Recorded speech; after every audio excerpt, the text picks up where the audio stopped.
Good afternoon, ladies and gentlemen. Welcome to the Public Service Commission of South Carolina's hearing in docket number 2019-365E. Let's take roll. In the hearing room, we have Commissioner Powers, Vice Chair Belzer, and Chairman Williams. Joining us virtually, we have Commissioner Thomas, Commissioner Urban, Commissioner Caston, and Commissioner Williams. Yesterday, we finished with witness Brown, and if I understand correctly, the Duke companies only had one witness. Is that correct? Yes, that's correct, Mr. Chairman. All right. Is Carolina's Clean Energy Business Association ready to proceed with their witness? Mr. Chairman, we are ready. All right, sir, please proceed. Thank you, Mr. Chairman. Carolina's Clean Energy Business Association.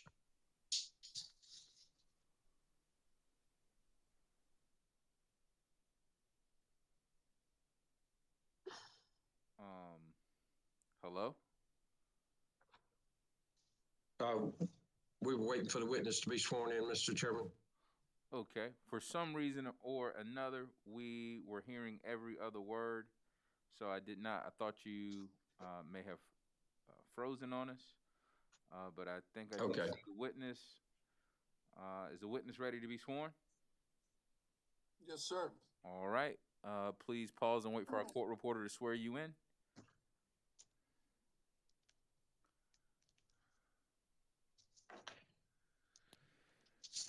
If you would raise your right hand, please.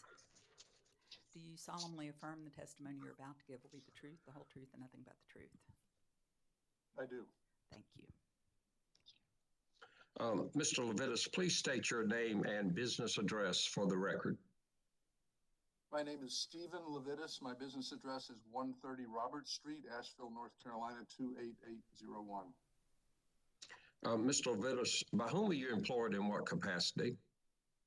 I'm employed by a utility-scale solar developer named Pinegate Renewables, LLC. I'm the Senior Vice President for Regulatory and Government Affairs, and in that capacity, I oversee and manage all of our regulatory and legislative activities nationwide. Thank you. Mr. Levitas, did you cause to be prepared direct testimony consisting of 32 pages with exhibits 1 through 11? I did. Do you have any changes or corrections to your testimony? I do not. If I ask you the questions in your direct testimony today, would your answers be the same? They would. Mr. Chairman, I'd like to move Mr. Levitas' direct testimony into the record as if given orally from the stand. Mr. Levitas says direct testimony will be entered into the record as if given orally from the stand. Mr. Levitas, do you have any changes or corrections to your exhibits SJL 1 through 11? I do not. Mr. Chairman, I'd like to move Mr. Levitas' exhibits SJL 1 through 11 into the record. Mr. Levitas' exhibits 1 through 11 will be marked as a composite exhibit and entered into the record as hearing exhibit 3. Thank you, Mr. Chairman. Mr. Levitas, do you have a summary of your testimony, your direct testimony? I do. Can you give that at this time? I'd be happy to. Mr. Chairman, members of the commission, I am Steve Levitas with Pinegate Renewables, appearing today on behalf of the Carolina's Clean Energy Business Association. I won't repeat all of my biography that is set out in my direct testimony, except to say that I have had extensive involvement in the development of competitive solicitation programs and their implementation, most notably in connection with the North Carolina CPER program that you've heard a good bit about from other witnesses. Also, just very briefly about my company, we work all over the country, but the Carolinas are our most important market. We have 18 operating assets in South Carolina totaling 298 megawatts. We have another 629 megawatts of projects under development in South Carolina, and our total current and planned investment in the state is $900 million. I just wanted to offer that by way of background. My direct testimony discusses the public benefits of competitive procurement of electric generation resources, the trend toward such procurement around the country, and steps that this commission might take with respect to competitive procurement of renewable and other energy resources. On the threshold question, whether competition is in the public interest, in my opinion, the answer is a resounding yes. Market-based competition spurs innovation and efficiency. And those are forces that ultimately lower consumer costs. That's why much of the country has moved to organize wholesale generation markets. And it's also why the North Carolina General Assembly, with the support and encouragement of Duke Energy and solar developers, established the CPRE program, which has resulted in the successful procurement of more than, or right around 1,200 megawatts of solar energy at competitive prices to the benefit of Duke's South Carolina customers. In my direct testimony, I then discussed the question of how to identify the volume and type of resources to be procured. And let me just say that, as you know, the Act 62 authorizes this commission to open this generic docket for the purpose of creating programs for the competitive procurement of renewable energy. So in my testimony, contrary to the suggestions that I offered irrelevant testimony or things out of scope, I tried to address the issues based on my prior experience that seemed to me essential for you to consider in fulfilling your legislative responsibility. The first one, of course, being whether competition is a good idea at all. And as I said, my answer to that question is yes. The next question that has to be answered in the design of any competitive solicitation program is how you identify the volume and type of resources to be procured. In the absence of a legislatively mandate procurement directive of the sort that was enacted in Virginia last year or in North Carolina in 2017, I agree with the other witnesses in this proceeding that the procurement goals be established in integrated resource plans approved by this commission. I explained the difference between resource plans of the sort currently being considered by this commission, which identify specific preferred resource portfolios. So the plan is very prescriptive about what needs to be procured on the one hand, and on the other hand, so-called all source procurements, in which the exact mix of resources to be procured is not finalized until competitive bids from multiple resource types have been procured. I next addressed the issue of utility participation in competitive solicitation and the cost recovery of utility-owned resources. This is an absolutely fundamental and critical issue that has to be addressed and is addressed in the design of any competitive solicitation program. And consistent with witness Kojak yesterday, I generally favor inclusive participation in competitive procurement. However, participation by utilities and their affiliates, of course, can create concerns about the potential for self-dealing that can and should be addressed in a variety of ways. And that could be through inclusion of some type of limitation on the awards that could be made to those parties. As you have heard about, independent oversight or administration of the program is another option.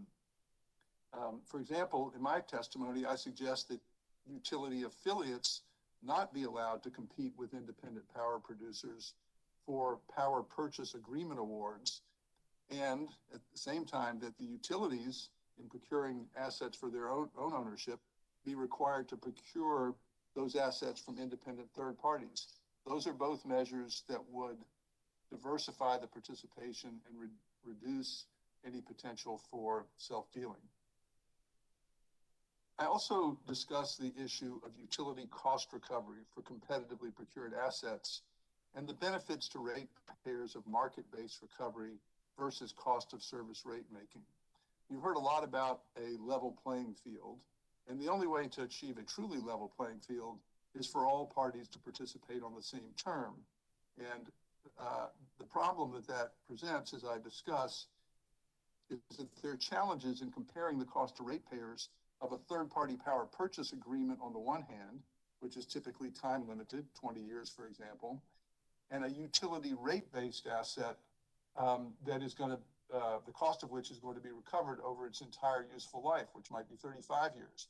And in my testimony, I suggest several ways to address those problems.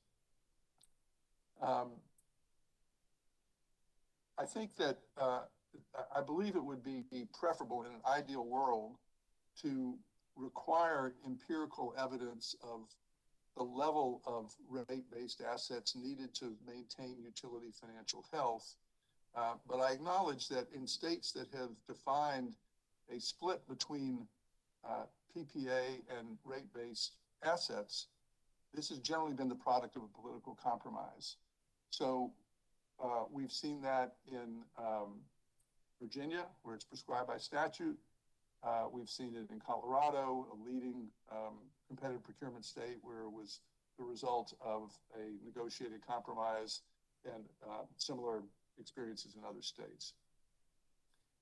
With respect to the administration of these competitive solicitation programs, we get into a number of the nuts and bolts, and witness Kojak and others have talked about some of those.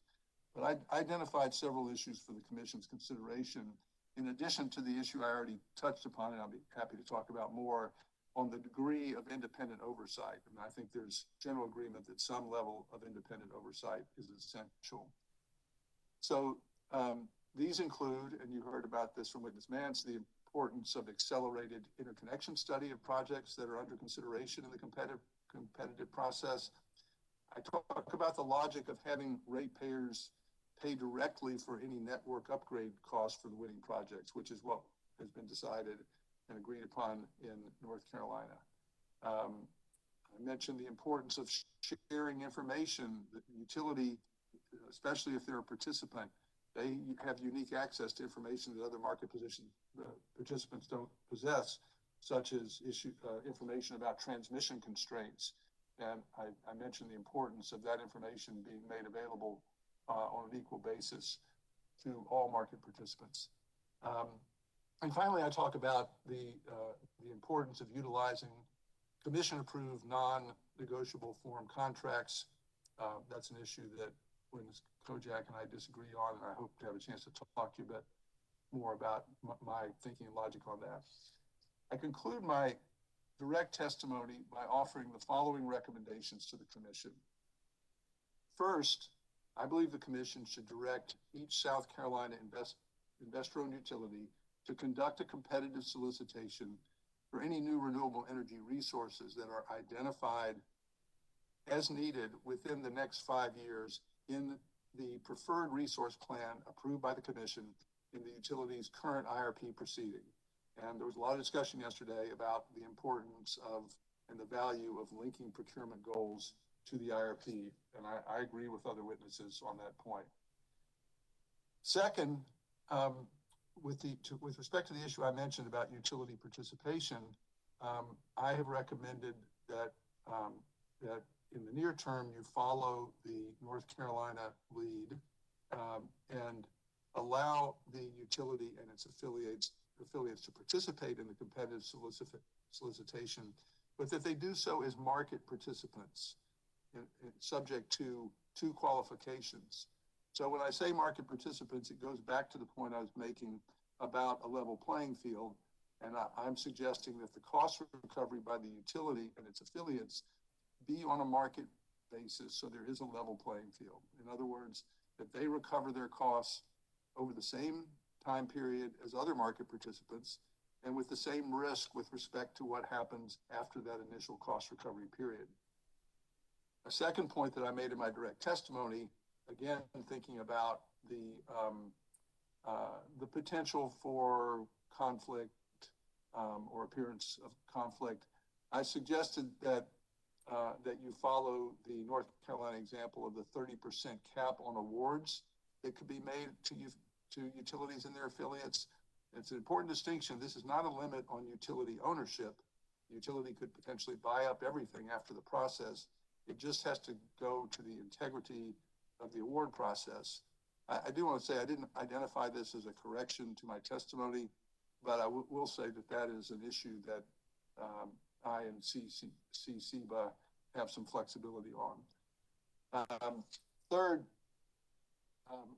the competitive solicitations should be, and I feel very strongly about this, should be conducted in accordance with guidelines adopted by the Commission. I believe I'm the only witness in this proceeding who took the time and effort to attempt to develop a set of guidelines for your consideration and for input by others to actually establish some rules of the road for how these solicitations should be done. And I certainly, while there was no real reaction to those in any detail in the rebuttal testimony, I certainly expected and hope that other parties will comment on those. I think it's important to say that that what I'm envisioning here, what I proposed, are generic guidelines that deal with broad issues in competitive program design.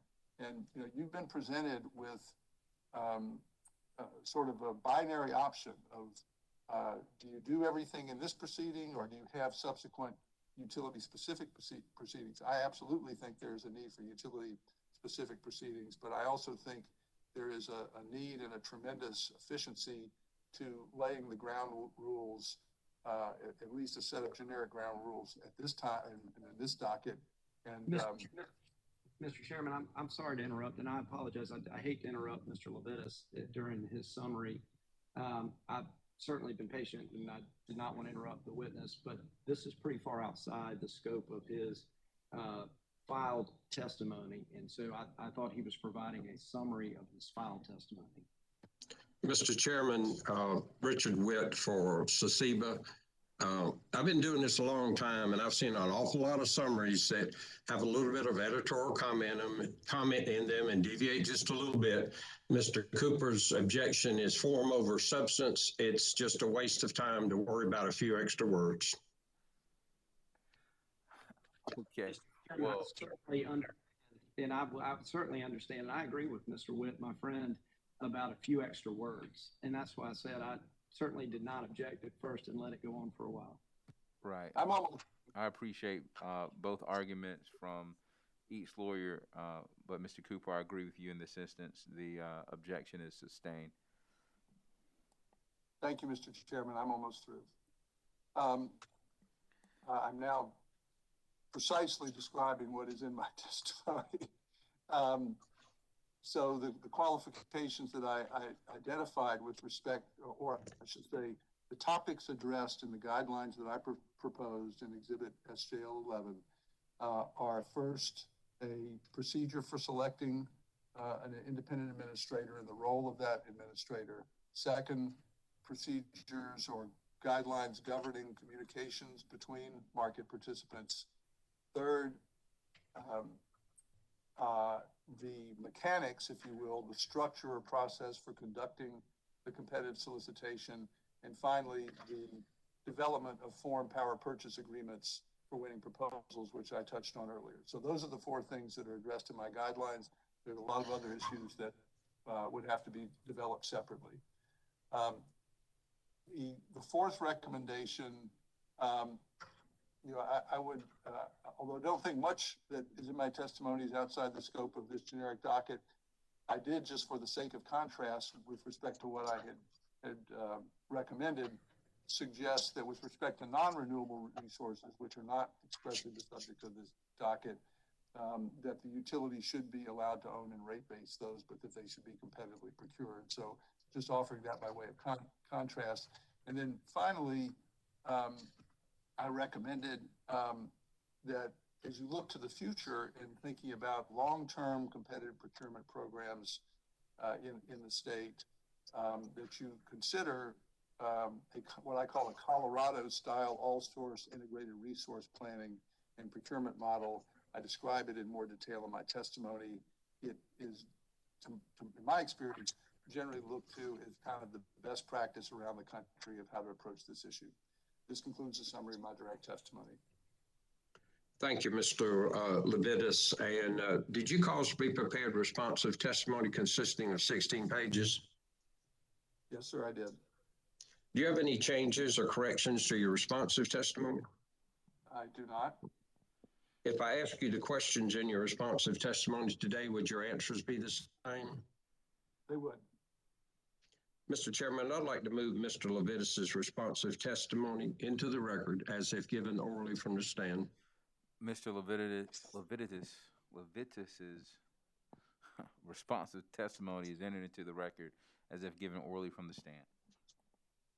Thank you, Mr. Chairman. Mr. Levitas, do you have a summary of your responsive testimony? Yes, I do. Can you give that at this time? Yes, sir. My responsive testimony addresses the many areas of agreement among the parties regarding competitive solicitation, as well as a few areas of disagreement. There seems to be agreement that competitive solicitation of renewable generation is in the public interest, is desirable. There also appears to be wide agreement that the resource need, as I mentioned earlier, to be filled by competitive procurement should be defined by the utility IRPs. Finally, my responsive testimony notes general agreement that competitive procurement should be fairly administered with clear rules and open information access. One area where there is less agreement concerns the optimal degree of involvement by an independent third party in the solicitation process. And again, you heard from at least witness Kojak and maybe others about that yesterday. What I say in my testimony is that if the utility or its affiliates are allowed to participate in the solicitation, I believe it's in the public interest to require the solicitation be fully administered by an independent third party. I think that stands to reason. The utility is both a judge and a litigant, if you will, or a market participant. That's the concept behind, and the reason for that, and why that path was chosen in North Carolina, where it's worked very well. But I do acknowledge, because this was a concern expressed by witness Kojak, I do acknowledge that even where you have full independent administration by a third party, that doesn't mean the utility is going to have no role in the process. And on the contrary, in CPRE, the utility review team was very actively involved, particularly with respect to evaluating interconnection costs. And if you look at my guidelines on the subject of how the selection process should work, the evaluation process, you'll see that there's a very definite role for a utility review team in the process. But I note that on the other hand, if the utility and its affiliates are not competing with independent third parties for awards, then I would agree and concede that the oversight of the procurement by an independent, what witness Kojak referred to as an independent monitor or evaluator, may be sufficient. I don't think, there are very few places I know of where it's not thought that there should be some form of independent involvement. Another area of difference involves whether the competitive, I mentioned this earlier, whether competitive programs should use form contracts for bidders, PPAs, build own transfer agreements, or that those contracts be negotiable. And I mentioned in my testimony that all of these documents contain significant non-price terms that have a real impact on the project's value. Things like security requirements, force majeure provisions, conditions of default, events of default, curtailment terms. And I advocate for standardizing these terms to ensure that the bids are presented and compared on an apples to apples basis in an efficient manner. The alternative is to have every bidder come in and propose different terms, and then somehow you've got to figure out, well, if they propose to offer less performance security, but they're offering a higher price, how do you reconcile those two things? And I think it's a prescription for a lot of confusion. That's what I say in my testimony. I will say, and this is important, that doesn't mean that the utility is just dictating the terms to the market participants. My recommendation is that commercially reasonable form contracts can and should be approved by the commission just as they were by the North Carolina Commission CPRE, and just as they were approved by this commission in your PURPA proceedings. That gives everybody an opportunity to come in and talk about what these terms should look like and hammer them out. So it's not like it's a sort of all or nothing proposal from the utility. And that has worked very effectively, in my opinion. There's disagreement also about the issue that I touched on about the degree of utility and affiliate participation. I think I touch on this again in my rebuttal testimony, but I've already talked with you about that in terms of the direct testimony. But I do think it's a critically important issue that has to be addressed to ensure that the utility is not allowed to dominate the procurement process. A final area of disagreement that's noted in my responsive testimony concerns the scope of this proceeding and the actions that this commission should take in this docket. In my direct testimony, I recommended that the commission open a new docket to consider rulemaking for resource planning for all generation resources over the long term, as I touched on. But I also recommended in the near term that the commission require competitive procurement of IRP identified renewable resources in accordance with approved guidelines of the sort that I provided in Exhibit SJL 11. I stand by that recommendation. I believe the commission can and should adopt guidelines in this proceeding, maybe not tomorrow, but with some additional process, and that you can and should fulfill your statutory directive to create programs in this docket, not just to have a conversation, not just to gather information, but to create programs for the competitive procurement of renewable energy as expressly authorized by Act 62. And then in subsequent utility-specific dockets, the commission should define the goals and more specific details of each utility's required competitive procurement and ultimately approve awards that may be made pursuant to such solicitation. This concludes the summary of my responsive testimony. Thank you, Mr. Levitas. Mr. Chairman, Mr. Levitas is available for questions. Thank you, sir. Dominion Energy, South Carolina. Thank you, Mr. Chairman. I have just a couple of very brief questions for Mr. Levitas. Mr. Levitas, good afternoon. My name is Ashley Cooper, and I'm counsel for Dominion Energy. Hello, Mr. Cooper. How are you doing today? I'm great, thank you. Mr. Levitas, I'll be very quick with your cross here. Mr. Levitas, I wanted to talk to you about, we've talked about this is an exploratory docket to examine various facets of the CPRE process and different things that we would need to consider as part of the CPRE process. So that's the background for my question. If you will, consider applicants bidding into a CPRE where you have, in this case, maybe an applicant has a 70 megawatt interconnection. Okay, they secured that. They've designed their plant at 85 megawatts. So the plant nameplate, if you will, would be 85 megawatts. You'd agree this is a likely or a common structure that could take place, correct? I'm not sure I followed, Mr. Cooper. Did you say they have an 85 megawatt plant, but they're only bidding in 70 megawatts? Yes, that's correct. There's a 70 megawatt interconnection agreement. Yes, for interconnection. And I'm sorry, I don't mean to be difficult, but I'm still not following you. So the interconnection agreement is 70 megawatts? That's correct. So I'm not aware, if you're talking about AC, which is the way interconnections are measured, I'm not aware of anyone building projects at a larger AC capacity than their interconnection agreement allows. Talking about DC, I'm saying that DC, okay. Rating of the generator would be 85%, their nameplate capacity. DC, okay. I'm with you so far. Okay, and that's a possible structure, correct?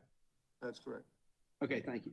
So you would agree with me in that situation as this commission thinks about rules and processes, would you recommend to this commission that such a project must comply with the South Carolina Utility Facility Siting and Environmental Protection Act? Would you not?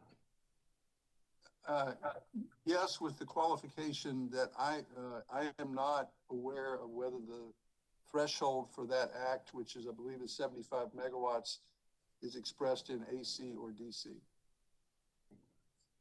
Well, thank you, Mr. Levitas. I just wanted to get your thoughts on, and I think it's important to put it on the record in front of the commission as they look at various aspects, the potential connection with the South Carolina Siting Act. Thank you very much, Mr. Levitas. Mr. Chairman, at this time, I have no more questions for Mr. Levitas. Thank you, sir. Duke Companies. No questions for this witness, Mr. Chairman.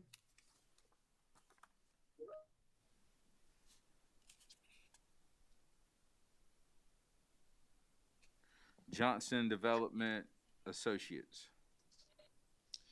Mr. Chairman, this is Court Walsh for Johnson Development. We don't have any questions. South Carolina Coastal Conservation League and Southern Alliance for Clean Energy. Thank you, Mr. Chairman. We don't have any questions. Office of Regulatory Staff. Thank you, Mr. Chairman. We do have a few questions. Please proceed. Good afternoon, Mr. Levitas. My name is Chris Huber. I'm an attorney for the Office of Regulatory Staff. Good afternoon. My questions, like Mr. Cooper's, will be brief. In your testimony, you discussed the use of an independent evaluator or administrator.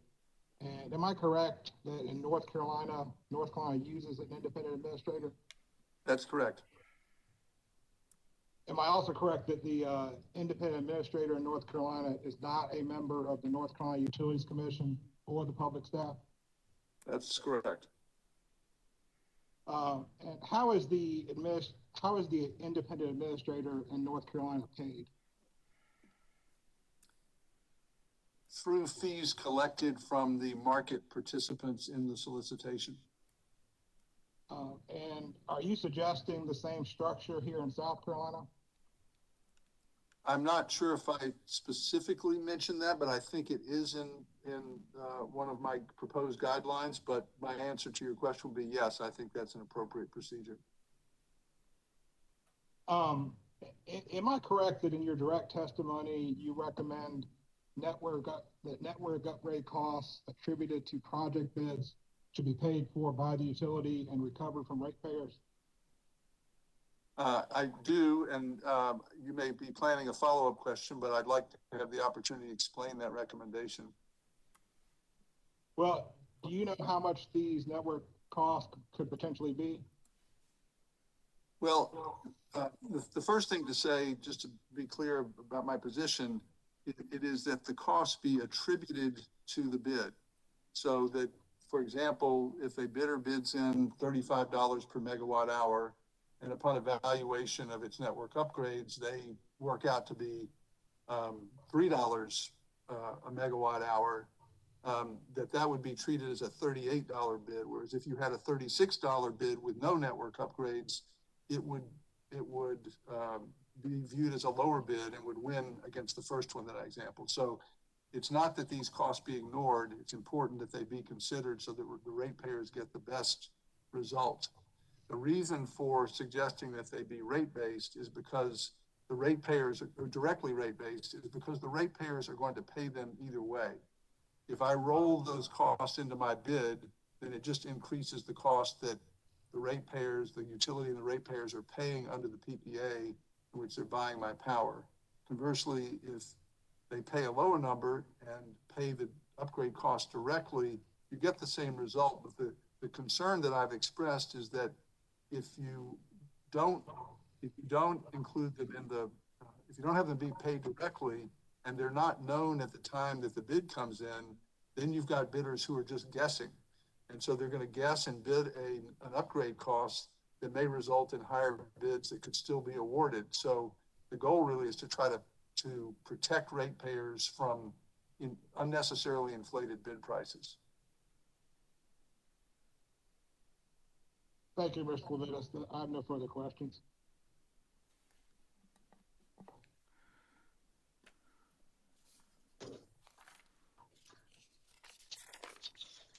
Cypress Creek Renewables, Exoplexus, Southern Current. Mr. Chairman, we have no questions for this witness, but I do, if you'll permit me, have some very short redirect from Mr. Levitas. Yes, sir. Please proceed. Well, I'm sorry. We have the commissioner questions first, Mr. Witt. Okay. Okay, thank you. No problem. Commissioner questions. Mr. Chairman. Commissioner Powers. Thank you, Mr. Chairman. Mr. Levitas, while we got you, I know there's been some opinions that your testimony is outside the scope of this hearing, but I have just a couple of questions. You're obviously familiar with Act 62. Yes, sir. And based on that, what exactly do you see the commission's mandate as far as enacting procurement? Well, of course, the relevant section of Act 62, at least if I'm remembering correctly, was not a mandate, but an authorization for you to open this docket. But I think to me, the operative word is that it authorizes you to open a generic docket for the purpose of creating programs. And so in preparing my testimony, I took that charge literally, or I understood that literally, that if you're opening a docket for the purpose of creating programs, then we need to have a robust discussion about how to design those programs. And first of all, whether it's a good idea and how to design them. And some of, I believe, the other witnesses viewed your charging or the factors or the issues that you identified in your directive order as being limited, whereas your order very clearly said including but not limited to. So I was a little surprised by the testimony that alleged that my testimony was outside of the scope of this proceeding. Thank you. What do you think makes South Carolina different than North Carolina in this area? Well, I think that this is an issue that states all around the country are grappling with in both respects. Movements towards more competitive procurement as opposed to the old way that generation used to get built, which was that utility would decide what it thought was appropriate or what it wanted to build, and it would come to a commission like you and say, please approve us, give us permission to build this plant. And so there's and it's all over the trade, the literature and academic studies and commission documents. There's just a huge movement towards this idea of harnessing the power of competition to make a decision about what should be built in the best interest of ratepayers. So that's on the competitive side. The other piece is the renewable side, and South Carolina is no different from any other state in the country. You've got a legislature that clearly has a strong interest in promoting renewable energy. And so it falls to you all to determine how best to accomplish that in the years ahead. And that's where these two things come together. I think that to answer your question about how is so in some respects, South Carolina, I would say is ahead of many states in its stated commitment to renewable energy, its stated commitment to competitive solicitation. And also importantly, since we've all talked about the linkage to the IRP, your legislature adopted one of the better new IRP statutes in the country that you all are in the process of implementing. So that makes this job easier that we're talking about. So I think in many respects, South Carolina is ahead of the game. I would acknowledge that, as was said yesterday, each state and each utility is going to be different in terms of what it needs to procure when, and that is appropriate to address in the IRPs and in utility-specific dockets. All right. In North Carolina, there was some legislative action, the bill that they had that, we didn't have.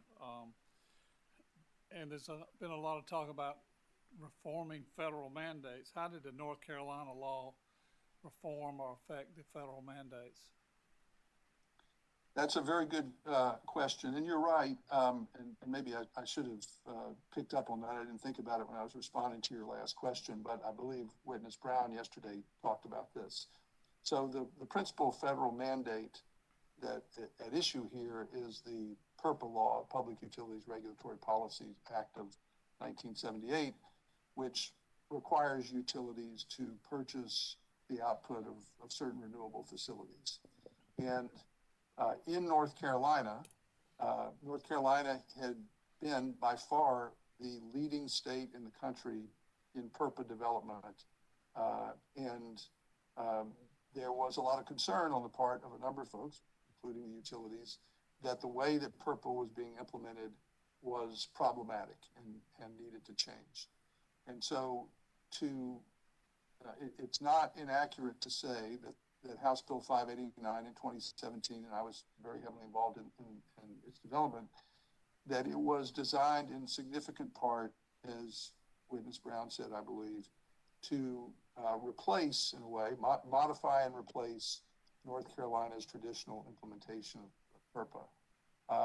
I don't think that is a primary consideration here in South Carolina, because your legislature just passed a law which, in a different way,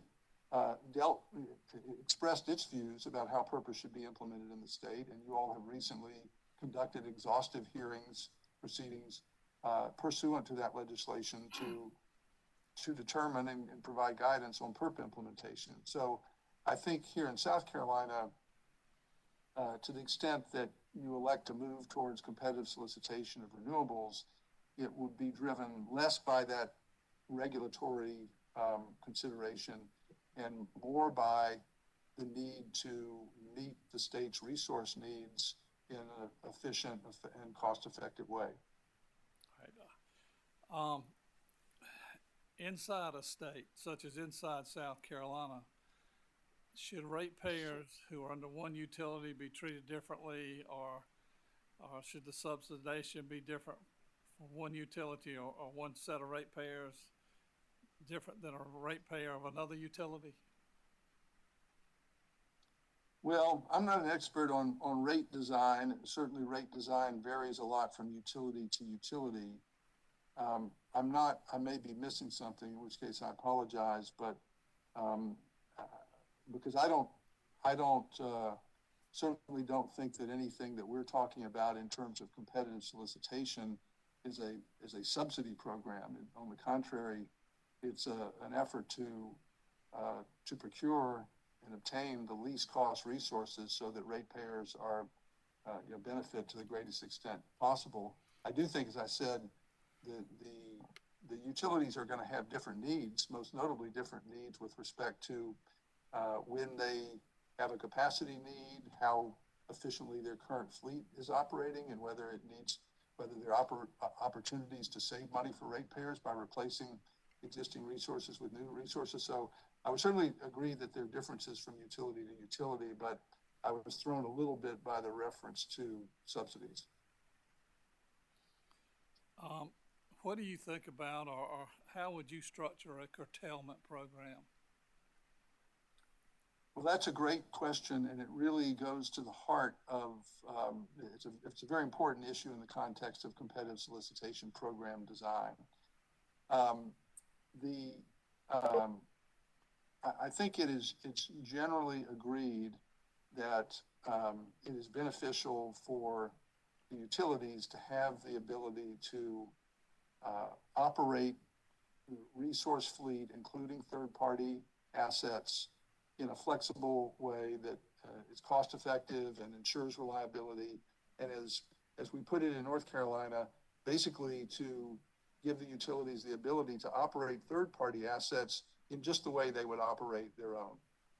And one of the major problems that was identified with PURPA is that PURPA had, because of Congress and FERC's fear that utilities would discriminate against these independent facilities, there's very strict limitation on the curtailment that can occur of PURPA facilities. It can only occur in a system emergency, and that's defined very narrowly. And so the renewables community, the development community, of which I'm a part, on 589 supported, and this was really a key element of House Bill 589, giving the utilities complete dispatchability or curtailment control over these competitively procured resources owned by third parties. Now, the key is nobody can build a major power plant if they don't have any certainty about their revenues. So everybody recognized that the operational flexibility is desirable, but that can't mean total uncertainty with respect to cash flows. And so, and of course, the utility couldn't operate that way. They make decisions not to run their plants, but they keep getting paid for them anyway.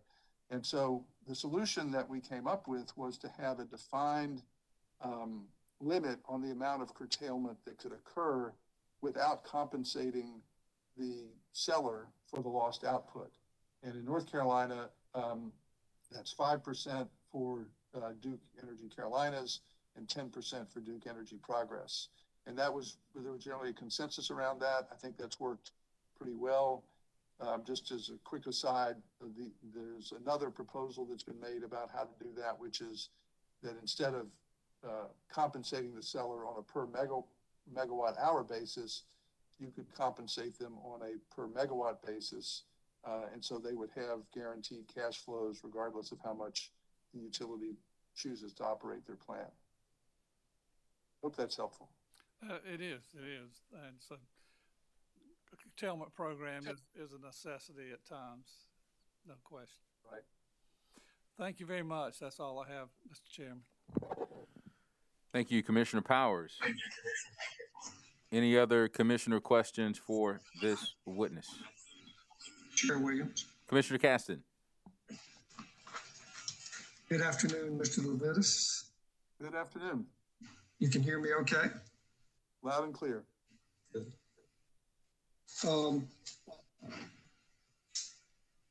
I think page 2 of your responsive testimony, and I'll read it, but you can follow if you wish. You say you stand by the recommendation to follow the approach used in North Carolina's CPRE program with an independent administrator carrying out the solicitation, working closely with the utility and with commission oversight. What does that look like? What does working closely with the utility look like?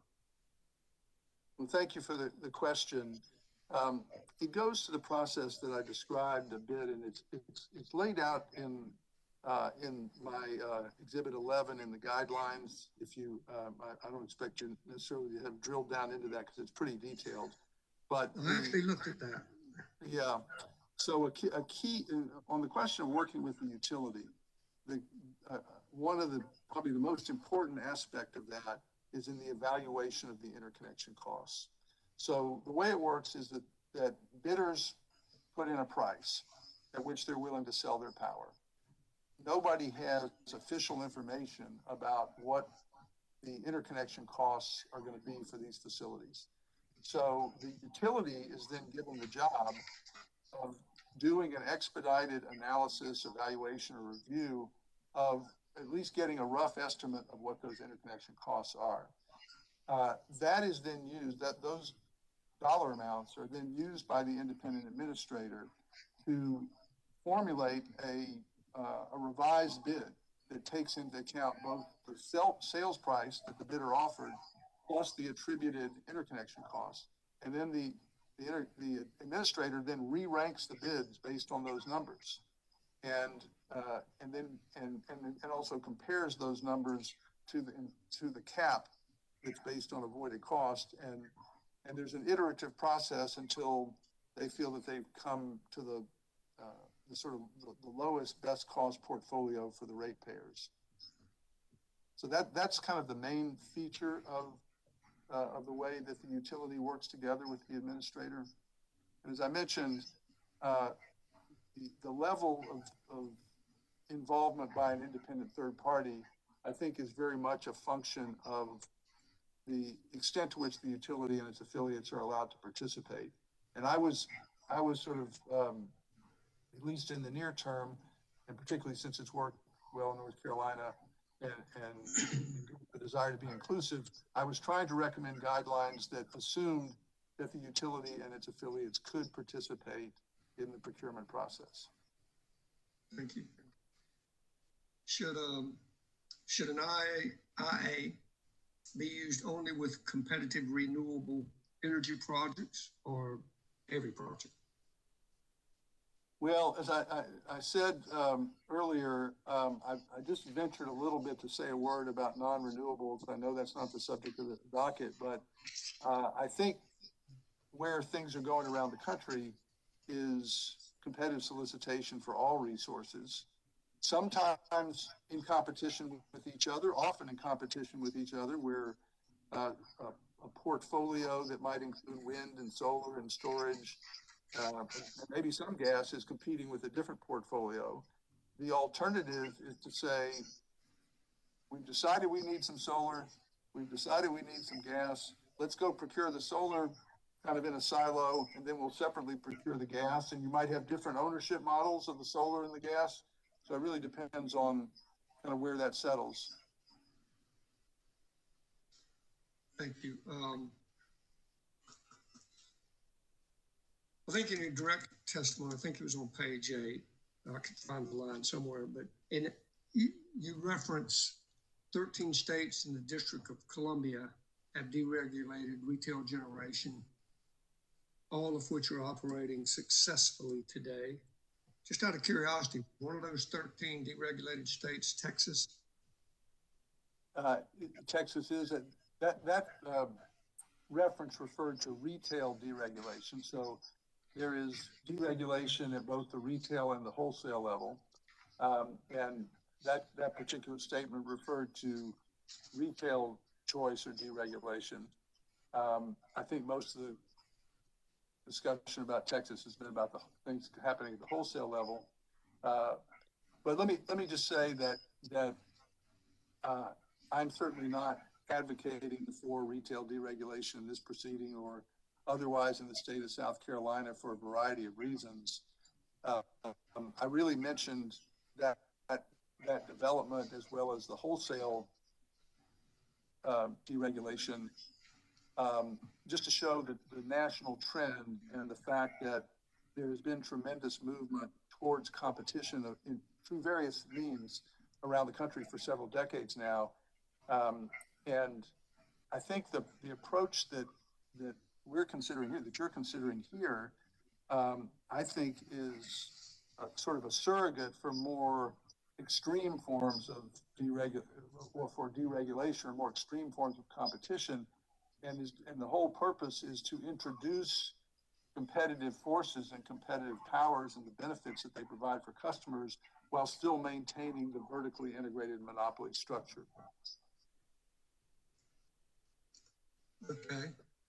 So your focus was primarily on the retail side of the deregulation, but certainly the wholesale part of the deregulation can affect the retail side and also the customers. Would you agree? I would, yes. And certainly, since you asked me about Texas, there's a lot of explanation about what happened in Texas recently. It was very unfortunate. Much of it had nothing to do with the structure of their electricity market, like gas lines freezing up. But there were two really critical differences in Texas relative to other organized wholesale markets. And you probably heard a lot about this. One is that they chose in a kind of Texas fashion to operate as an island, so they weren't interconnected with other suppliers, which really created problems. And they also chose not to have an organized capacity market like PJM and other organized markets. But at the end of the day, since we're talking about Texas, the legislature, ERCOT, the Public Commission, any of those bodies could have ordered that those facilities be weatherized, and they chose not to do it for whatever reason. Understand. You also mentioned, I think in your direct and probably in your response, the way you did, about all sourcing as in utilized in Colorado. What do you mean by all source? So it's a very specific approach to competitive procurement that's gotten a lot of traction. It has a lot of proponents from various quarters. I tried to describe this in my direct testimony.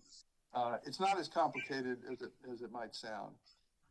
basically, if you think about the avoided cost proceeding, the integrated resource plan proceedings that y'all are in the middle of, you have utilities coming before you and presenting a tremendous amount of information about the costs of various resources, gas, solar, storage. You have assumptions being made about, is there going to be regulation of carbon emissions in the future and so forth. And then the way your statute's currently structured, you're charged with selecting a preferred resource plan. I left out a step. So then you have a lot of interveners come in and they disagree with the information that's been presented, and it falls to you all to sort it out and try to figure out who's right and who's wrong and make a decision about a preferred resource plan. What all source procurement does, which is different, is there's a first step where there's a consideration of what do we think is needed. And it's not decided with specificity. It could be this, maybe it's something a little different, but a ballpark of what do we think is needed going forward and what assumptions should we make. So the assumptions are defined, but then what happens is the utility goes and conducts a competitive solicitation with all the resources that anybody wants to apply that is eligible. So you may get gas come in, you get wind, you get solar plus storage. So now you have real pricing, not just some expert telling you this is what solar is going to cost. You have actual prices that somebody said, I will sell you my power for this price. And then the utility takes all that information and produces at that point a preferred portfolio and comes back to the commission and says, in light of the pricing that we got, having secured bids from all these sources, here's what we believe is the best interest of ratepayers. And that then, assuming that the commission agrees with it, that then gets approved. And then the utility goes and contracts with those bidders. That's all source procurement. So it only relates to if the utility is looking at renewable sources, or if the utility is looking at any source, they decide that they need how many more megawatts of dispatchable generation or just generation. It may be gas, maybe whatever. You're saying whatever it is, right, it should fall to that category.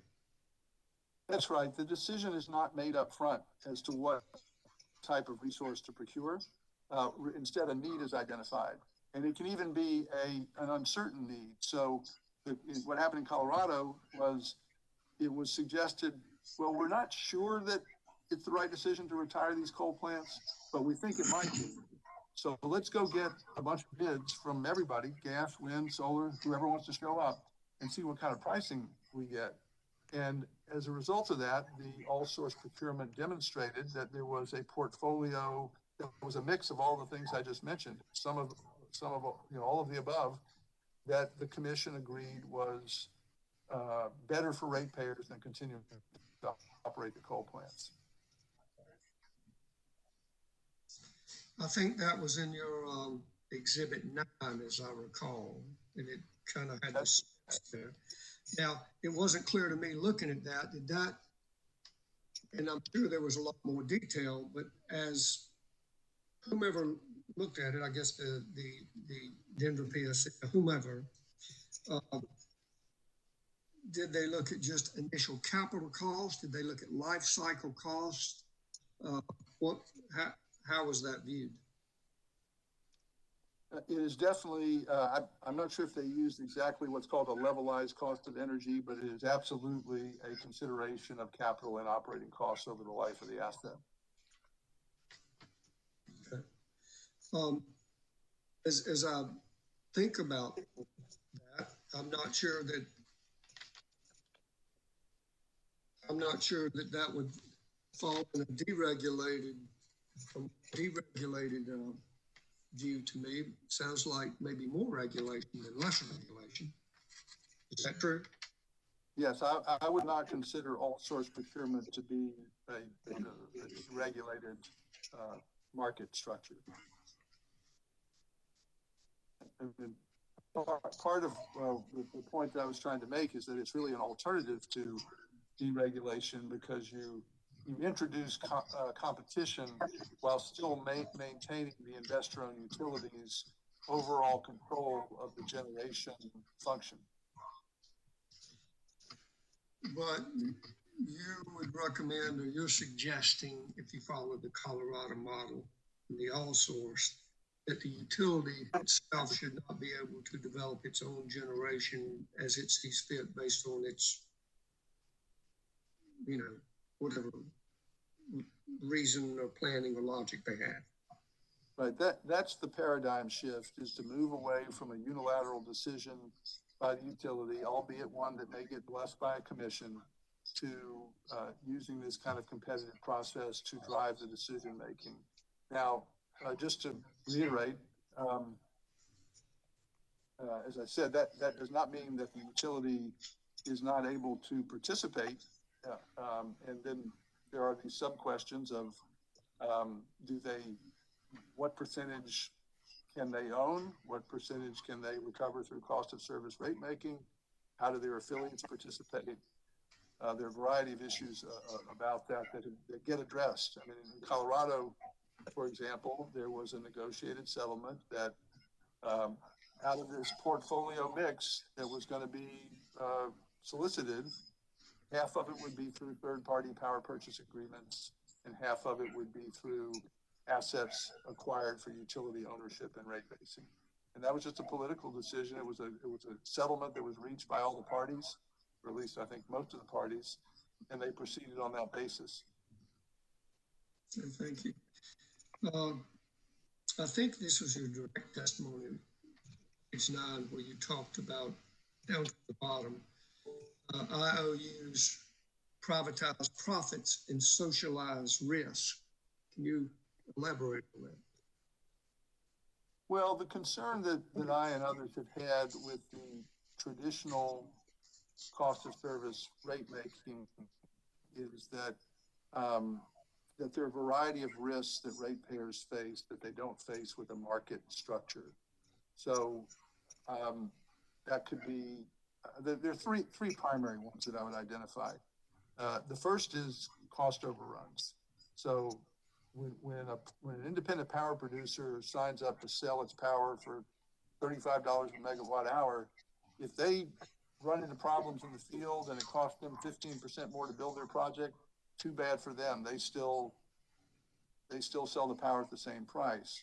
And historically, utilities have had pretty good success at recovering cost overruns from ratepayers. Second, during the operating life of the facility, a third-party facility doesn't get paid a dime, literally nothing, if it's not putting power on the grid. Whereas, again, frequently the case with a traditional utility-owned asset, if it breaks down, has problems, wasn't built properly, it's possible there could be some denial, but I think it's more typically been the case that that's just been seen as the way things go, and they've continued to recover their capital costs of those facilities. But the third one that I think is particularly interesting to me is the market aspect of this. So in most power purchase agreements with independent parties are not more than 20 years. And so what that means is we go build a facility, we negotiate a price, and we're driven, those prices are driven down by the market because there's tremendous competition. And we agree to build a multi-million-dollar project to sell our product at a certain price for 20 years. And we don't have any idea what's going to happen after 20 years. So we are taking the risk, just like you might be if you went into a construction business and you had a few contracts when you bought your earth moving equipment, but you don't know what's going to happen. And those first jobs are not going to pay for all your investment. So we have the risk of what's going to happen after that period of time, whereas the traditional cost of service model is one in which the utility knows day one that it's going to be able to fully recover the cost of building that facility plus a rate of return over what's often something like a 35-year period. So those are, when we say socializing risk, maybe it's a little bit of a catchy phrase, but the point is there are risks that are imposed on ratepayers through that model.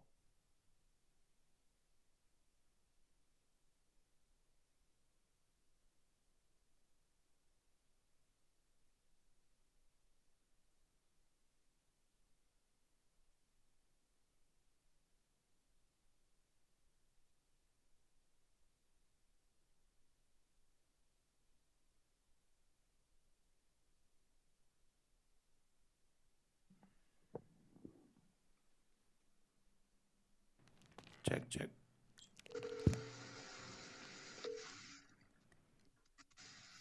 Can you hear me now?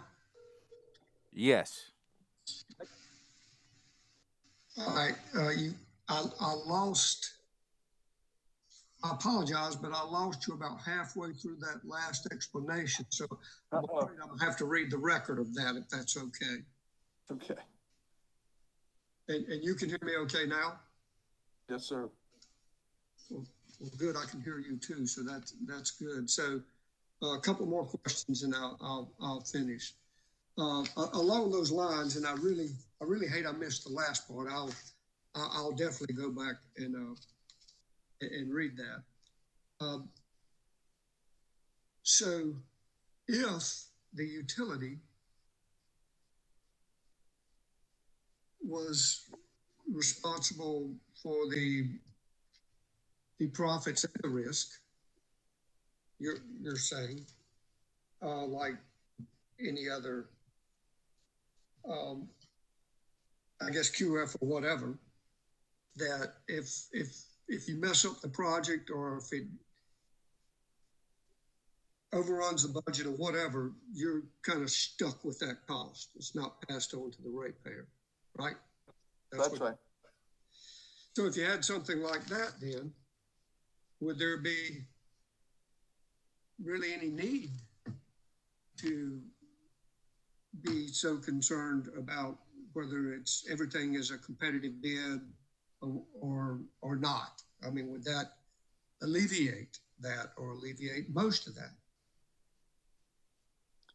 I think it helps, but I still think you, among various options, you still want to have a mechanism to be sure that the sales price, presumptive sales price, is as low as possible and as good for repairs as possible, and you get that through competition.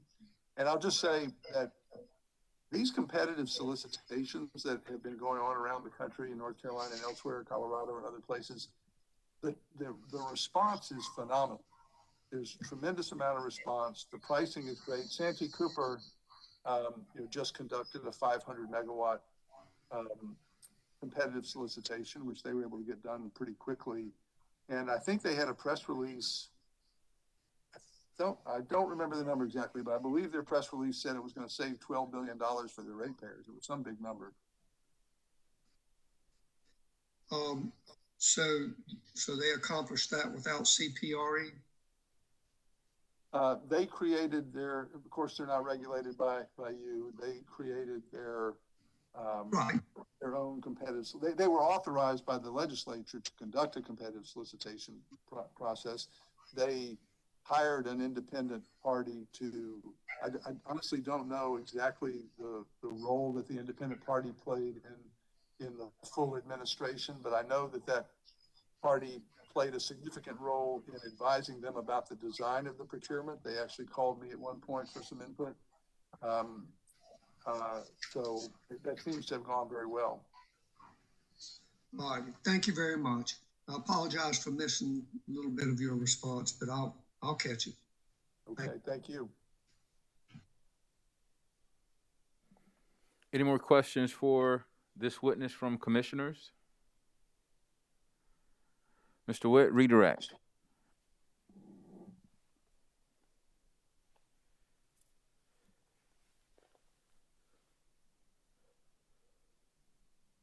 Sorry, Mr. Chairman, in the interest of concluding the hearing, we'll forego any redirect. All right. Sir, you may step down from the witness stand. Thank you. Thank you, Mr. Levitas. All right, it appears we have one more witness left.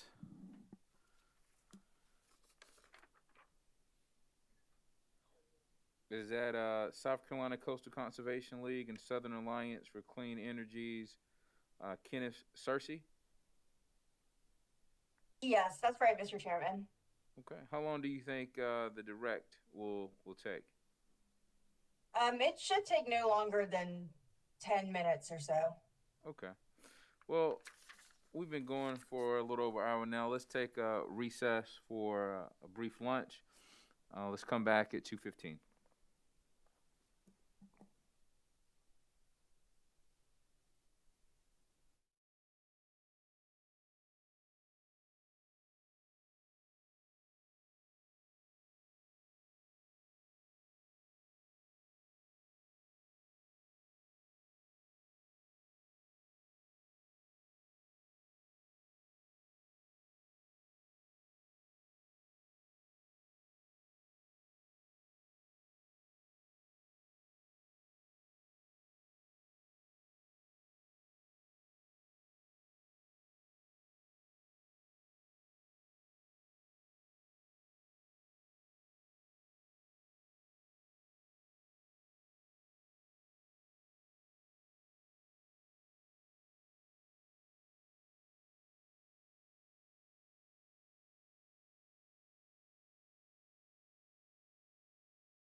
Good afternoon, ladies and gentlemen. Welcome to the Public Service Commission of South Carolina.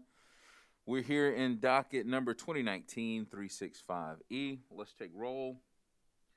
In the hearing room, we have Commissioner Powers, Vice Chair Belzer, and Commissioner or Chairman Williams. And joining us virtually, we have Commissioner Urban, Commissioner Thomas, Commissioner Williams, and Commissioner Caston. Before we broke for lunch, we were on our last witness. Attorney Mixon, are you ready to proceed? Yes, I am, Mr. Chairman. Please call your witness to the witness stand. Thank you. South Carolina Coastal Conservation League and Southern Alliance for Clean Energy called Kenneth Searcy to the stand. Mr. Searcy, please take the witness stand and pause briefly to allow the court reporter to swear you in. Mr. Searcy, if you would raise your right hand, please. Do you solemnly affirm the testimony you're about to give will be the truth, the whole truth, and nothing but the truth? Yes, I do. Thank you. Thank you. Mr. Searcy, could you please state your name for the record? Yes, my name is Kenneth Searcy. And by whom are you employed and in what capacity? I am self-employed as an electric sector consultant. Mr. Searcy, did you cause to be pre-filed in this docket on February 22nd, 2021?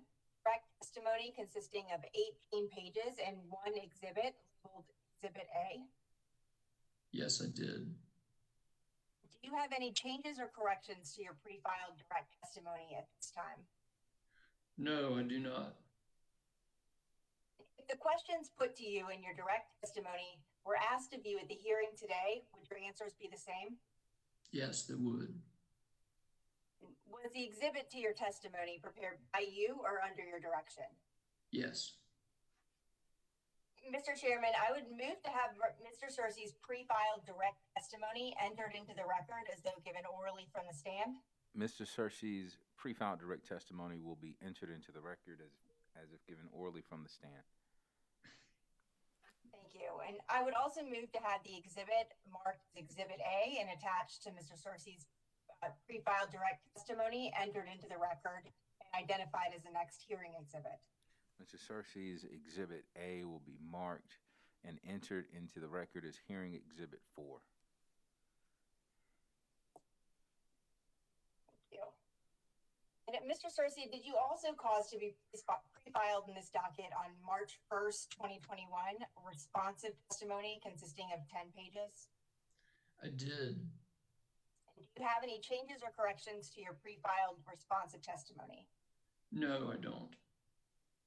If the questions to you in your responsive testimony were asked of you at the hearing today, would your answers be the same? Yes. Mr. Chairman, I would also move to have Mr. Searcy's pre-filed responsive testimony entered into the record as though given orally from the stand. Mr. Searcy's pre-filed responsive testimony will be entered into the record as if given orally from the stand. Thank you. And Mr. Searcy, did you prepare a summary of your direct and responsive testimony today? I did. Would you please read your summary to the commission? Sure, be glad to. Good morning, Chairman Williams and members of the commission. My name is Kenneth Searcy, and I am testifying in this proceeding on behalf of the South Carolina Coastal Conservation League, Southern Alliance for Clean Energy. I am an independent clean energy consultant with 10 years of experience, during which I've designed, run, and evaluated a variety of electric power modeling analyses, including production cost, capacity expansion, and avoided cost and related cost effectiveness tests. And I've evaluated cost recovery, resource planning, asset certification, program and tariff design in more than 60 regulated utility proceedings, primarily in South Carolina. Purpose of my direct testimony is to provide an overview of the benefits of establishing a renewable energy competitive procurement program in South Carolina and the key considerations and recommended best practices for procurement implementation. My testimony further discusses how a competitive procurement of renewable energy fits within the energy policy and regulatory practice of South Carolina and provides recommendations on how best to approach such a procurement in the near term. Broadly speaking, competitive procurement of renewable energy is a process whereby suppliers of renewable energy submit bids to meet a renewable energy product request by a procurement administrator. The administrator evaluates the bids to select winners, which creates market competition among suppliers and makes competitive procurement an effective way to add least cost renewable energy projects to a power system. Other benefits of renewable energy competitive procurement programs include design flexibility, meaning that competitive procurement programs may be tailored to meet the needs of a jurisdiction, price discovery, or the ability through competitive procurement programs to effectively identify the prices at which renewable energy products are available in the local market, and utility planning, or the ability to align competitive procurement programs with a utility's overall system planning. These benefits are underscored by the widespread implementation and ongoing prominence of competitive procurement of renewable energy around the world and in many U.S. states, including in the Southeast. While programs in other jurisdictions can inform the implementation of competitive procurement of renewable energy in South Carolina in a number of ways, there are two simple but important best practices I highlight in my direct testimony. The first is transparency. Transparency, or clearly defined fair rules and obligations for all stakeholders, will greatly facilitate a successful procurement in South Carolina. In addition, timelines, eligibility, bidding procedures, evaluation methods, and other elements should be communicated clearly to all participants in a timely manner, for example, through a dedicated website. The second best practice is jurisdictional tailoring. Regulators and stakeholders can and should tailor the design of competitive procurements to match local market conditions, policy goals, and institutional experience. With these best practices in mind, I recommend a procurement design in South Carolina that is kept as simple as possible while providing strong assurances of project realization and seeking to add least cost renewable energy to South Carolina grids in the near term and reveal current local market price. Specifically, for a near-term program, I suggest a greater of program design that sets the procurement volume to be obtained within 3 years at the greater of 1, the level of renewable energy identified in the utility's IRP proceeding as part of the most reasonable and prudent plan, or 2, 1% of the utility's South Carolina retail sales.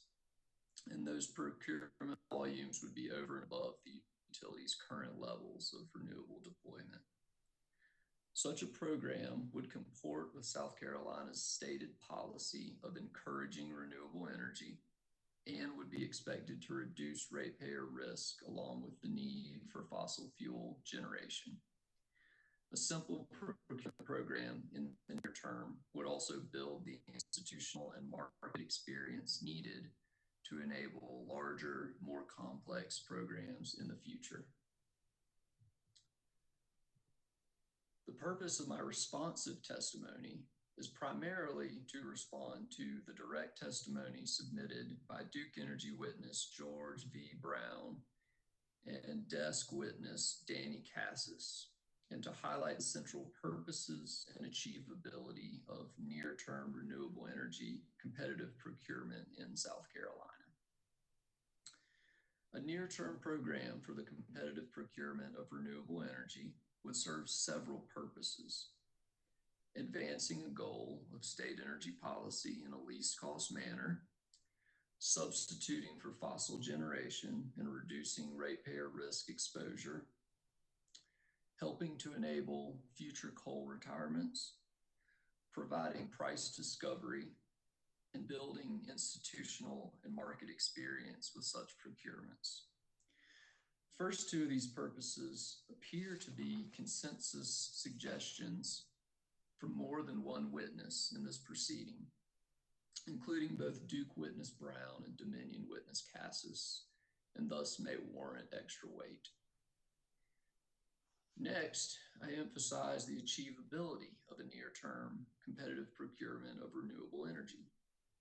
Notably, though the Duke and Desk witnesses point out implementation challenges associated with competitive procurement, none of the witnesses appear to substantially question the feasibility or achievability of such programs, whether implemented in the near term or in the future.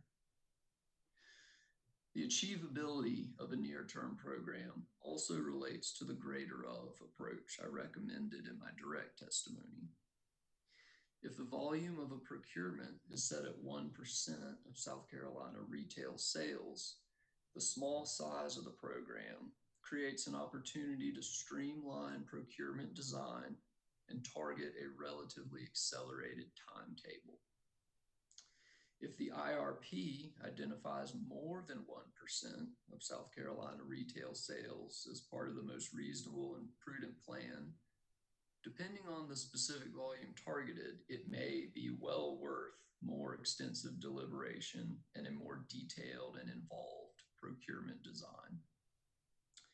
In sum, the Commission may consider both the desired volume and the desired timing of a competitive procurement program to locate a reasonable balance between necessary design detail on the one hand and regulatory and stakeholder resources and deliberation on the other. These considerations align with the jurisdictional tailoring best practice I highlighted in my direct testimony. This concludes the summary of my testimony. Thank you, Mr. Searcy. The witness is now available for cross-examination and questioning from the Commission. Dominion Energy, South Carolina. Thank you, Mr. Chairman. This is Ashley Cooper on behalf of Dominion Energy, and I'll be very brief with our cross. Good afternoon, Mr. Searcy. Good afternoon. Thank you. My name is Ashley Cooper, as I mentioned, and I actually want to begin by thanking you for your testimony. I think you saw in the rebuttal or response to testimony of Dominion Energy that Dominion recognized that you helped contribute to the record, the establishment of record in this generic proceeding that's an exploratory exercise into CPRE. So thank you for your contribution to that record. To that point, you're aware of the Commission's directive, whereby the Commission moved that it reaffirm its finding that it should, quote, explore, end quote, a South Carolina competitive procurement program. You're aware of that, correct? I'm aware of that, yes. Okay, thanks. And you're aware that this has been referred to in that order as a generic proceeding, correct? Yes, I'm aware of that, and I'm also aware of the Energy Freedom Act language talking about this generic proceeding as having a purpose of creating CPRE programs if they're deemed to be in the public interest. That's correct. Thank you, Mr. Searcy. And so you understand, you understand that your recommendation to establish within 3 years the greater of the level of renewable energy identified in utilities IRP proceeding, or 1% of the utilities South Carolina retail sales, you understand that would be outside the scope of an exploratory proceeding such as this, correct? I wouldn't agree with that, no. I think that as part of an exploration of the possibility of creating a program, a CPRE program under the EFA, I think an exploration of that, suggestions and recommendations as to what such a program should look like and the timetable on which it should be implemented are well within that scope. Okay, so then you're just you're offering this as a suggestion of what one avenue that the commission considers at some future process. That's what you're saying there, correct? Well, no, I'm recommending that in this generic docket, the commission establish CPRE program, including the greater of approach that I recommended. Now, I've heard in the proceedings some suggestions and recommendations that we should have utility specific proceedings, right, to address some of the utility specific pieces of a CPRE program. And I don't necessarily disagree that we should have utility specific proceedings. I think there are utility specific elements that could well be better dealt with in utility specific proceedings. And I think that in a generic docket like this, there are some common elements that the commission can consider, make conclusions, and establish a program, establish common elements. I think one of those should be adopting the greater of approach that I recommend.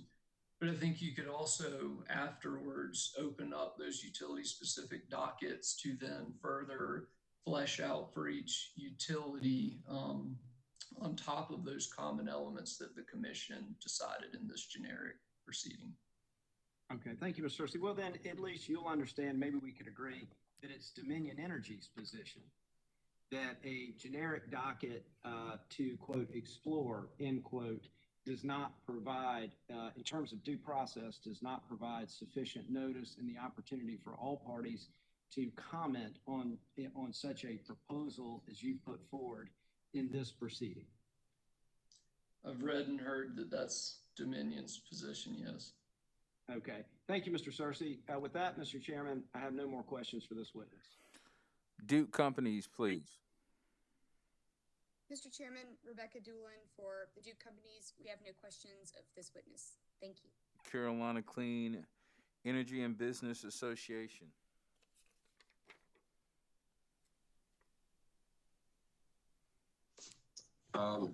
Ben?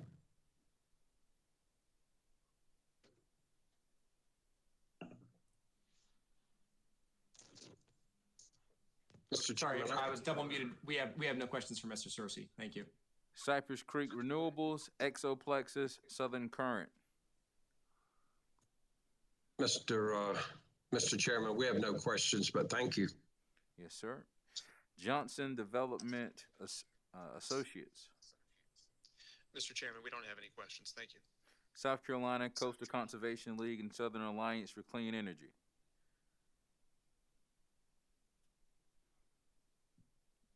Yes, no, your Mr. witness. Chairman. I'm sorry. Yes, we don't have any questions for our witness. Office of Regulatory Staff. Thank you, Mr. Chairman. This is Chris Huber for ORS. We do not have any questions for this witness. Commissioners, questions for this witness? Chair Williams. Commissioner Caston. Just one quick question, maybe two, listening to testimony. Mr. Searcy, can you hear me okay? Yes, I can, Commissioner. Good, good. So far, the testimony so far that I've heard, if I've understood it correctly, from most parties, if not all, seem to suggest and support the need for a robust, well-developed IRP. Commissioner Caston. Yes. Please turn on your camera, sir. Oh. How's that? I actually look much better with it off, but I'll keep it on. Give us Were a you second to figure out why we are not seeing you. Can you see me now? No. How about now? Green screen. Huh. You can at least hear me. Loud and clear. But the court reporter needs to see your lips moving. I don't know the answer. Let me try it on the phone, I guess.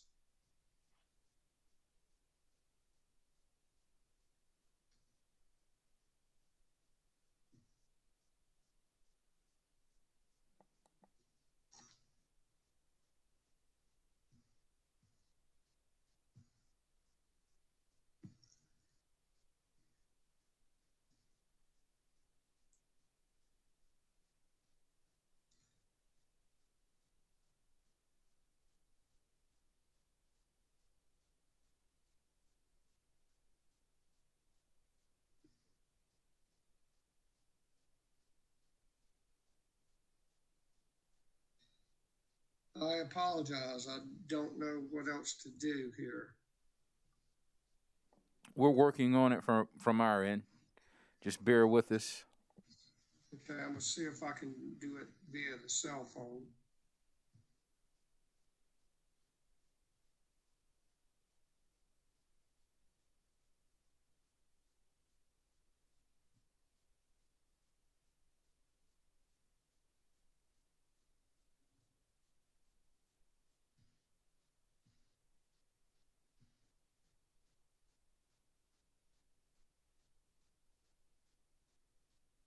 Chairman Williams, while we wait, might another commissioner ask questions? That's a great use of time. Please proceed.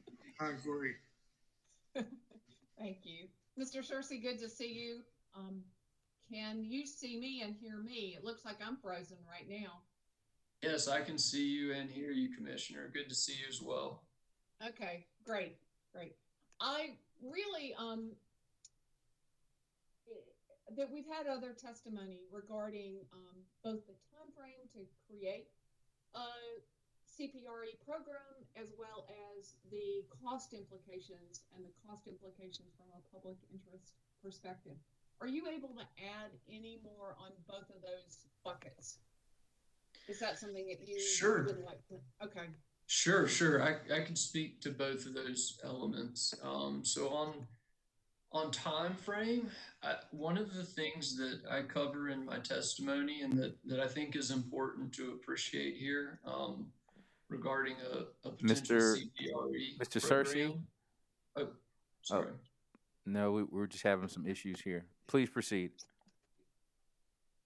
Okay, sure. So regarding time frame, one of the things that I emphasize in my testimony is, again, this jurisdictional tailoring best practice. And I also emphasize the flexibility of the CPRE mechanism. So, in short, you can design a CPRE to fit many different situations, different policy goals, different market contexts. It's quite customizable, and that's one of the great things about CPRE.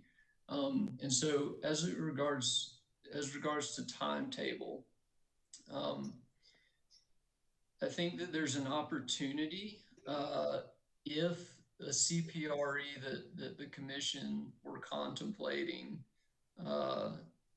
designing were a smaller CPRE, for example, there may be a lot of opportunity to streamline the design and the implementation of such a CPRE. And that's oftentimes what we've seen in many jurisdictions with early CPREs that they've done. A lot of jurisdictions start out with a relatively small volume of renewables that they're procuring. And they start out with a relatively simple procurement design. And the small volume and the simple design tend to allow, a relatively accelerated timetable in terms of both designing the procurement and also running it. So I think that's an important thing to keep in mind here. Of course, if you're looking at a larger volume of renewables that you want to procure, then it's likely well worth it to have a little bit more involved design. And maybe that's an overall more sophisticated type of CPRE. In that case, maybe the timetable is a little bit longer. So I think it's important to recognize there is that flexibility, and a program can be tailored according to what what's appropriate to South Carolina. So that's on the timetable. Before you switch gears, Yep. do you feel like the IRP, have you seen the latest Dominion IRP that has come in, and do you feel like we could build such a pilot simple program based on that information? I've seen the modified IRP. I don't want to weigh in too much on that yet, but yeah, I don't want to weigh in too much on that yet, especially since that's not, the proceeding's not over, right? There's opportunity for comment on that, and I don't think we know exactly how that's going to end up. But let's say hypothetically you ended up with exactly what Dominion is proposing in that modified IRP. In that case, under the greater of approach that I'm recommending in my testimony, in that case, you would go down the pathway of the 1% of South Carolina retail sales. And for Dominion, that happens to be approximately 100 megawatts. That's not an exact number, just rough estimate, about 100 megawatts. So that's a very small volume. And so I think that would really fall into that bucket that I was talking about earlier of that could be a small volume, likely relatively simple procurement that you should be able to design and run on a relatively accelerated timetable. Does that help, Commissioner? And that leads to more questions. I'm muting and unmuting to try to, contain the feedback. Yes. What are some examples of other states that have had some of these smaller, I don't know if it's fair to even call them pilots, but they do sound like CPREs that allow you to really learn from them and build from them. Sure. So Yeah. first, is it fair to call it a pilot, and what are some examples of other states that have started small and simple? Yeah, sure.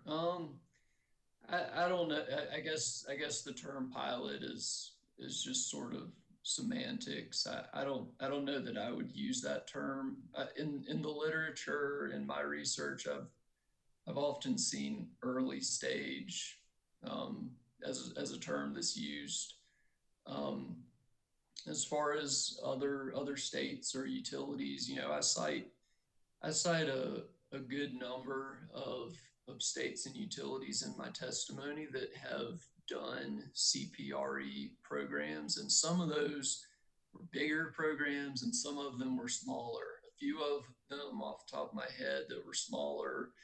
I think I cited Appalachian Power just had a CPRE where they're looking at 300 megawatts. Let's see. I think Avista, either Avista or Alliant, I'm getting that confused in my mind, but they had a recent CPRE announcement where they're looking at 120 megawatts. And I think there's There's a utility called Northwestern in Montana that actually had one that they're looking for 25 to 30 megawatts. So those are all, relatively small. And again, opportunity there to have a quicker, simpler program. Those are a few. No doubt there are many more. Given the overall prevalence of this in the United States and even in the Southeast, but those are just a few examples. Great. And what would a larger volume be that would not work for this kind of early stage CPRE? Well, yeah, okay. So that's a good question, and let me just say I don't want to suggest that South Carolina has to do a small, simple CPRE. I think that's a choice. Based on the greater of recommendation that I make, it partly depends on what comes out of the IRPs, right? But so let's say that one of the IRPs or both of the IRPs have a lot of renewable energy coming online in the next few years. The North Carolina CPRE was designed to procure up to 2,660 megawatts. So that's a lot bigger, and a number of the other CPREs that I cite in my testimony, they're similar. They're procuring 1,000 megawatts or more than 1,000 megawatts in a CPRE. The Santee Cooper Central Electric CPRE procured 500 megawatts. That's sort of a little bit in between. But again, if the IRPs were to show a lot of renewable energy coming online in the relatively near term, then I certainly think that that's something that the South Carolina regulatory system could tackle if that were something that the commission and stakeholders wanted to do. I think that there are other options for procuring renewable energy as well, though. So, for example, PURPA, you can get renewable energy from PURPA. You can get renewable energy on a utility grid just from bilateral negotiations between the utility and developers. And so, I think in the case that the IRPs showed a lot of renewable energy coming online in the next few years, maybe you decide to split that up some way, and part of it you do as a CPRE, and part of it you just say the utility is gonna negotiate bilaterally to fill out the rest of this, because maybe that can be done on an expedited basis. Maybe the timetable is quicker there, or maybe you assign a piece of it to PURPA somehow. You've got a PURPA mechanism set up, and there's ongoing proceedings. I think there'll be another PURPA or avoided cost proceeding coming up pretty soon. So, I don't think you have to do all of that as a CPRE. You could do none of it as a CPRE. You could do some of it. But, I also don't want to say if you decided to do all of it as a CPRE, I think there's potential that you could achieve that. I mean, it depends on what the timetable looks like. Yeah. So that's helpful. Yes, thank you. And we've heard testimony, and I'd like to hear your thoughts about kind of that time frame that it takes in terms of this simpler approach or a full CPRE. We've had some testimony on that, but with what you're proposing, is the creation of the program, is it something that's within a year? Is it more than a year? Big picture kind of numbers. Yeah, okay. So I think that, for example, if you went down the pathway of the 1% of South Carolina retail sales, and you're talking about, roughly 100 megawatts for Dominion, and I think for Duke it would be roughly 100 or maybe 150 or so. Then I think that designing that CPRE and running it, potentially you could do that in the time span of a year. I would think that it would be fairly easy to achieve it within 2 years if it's that small, but I think a year is achievable with that type of size.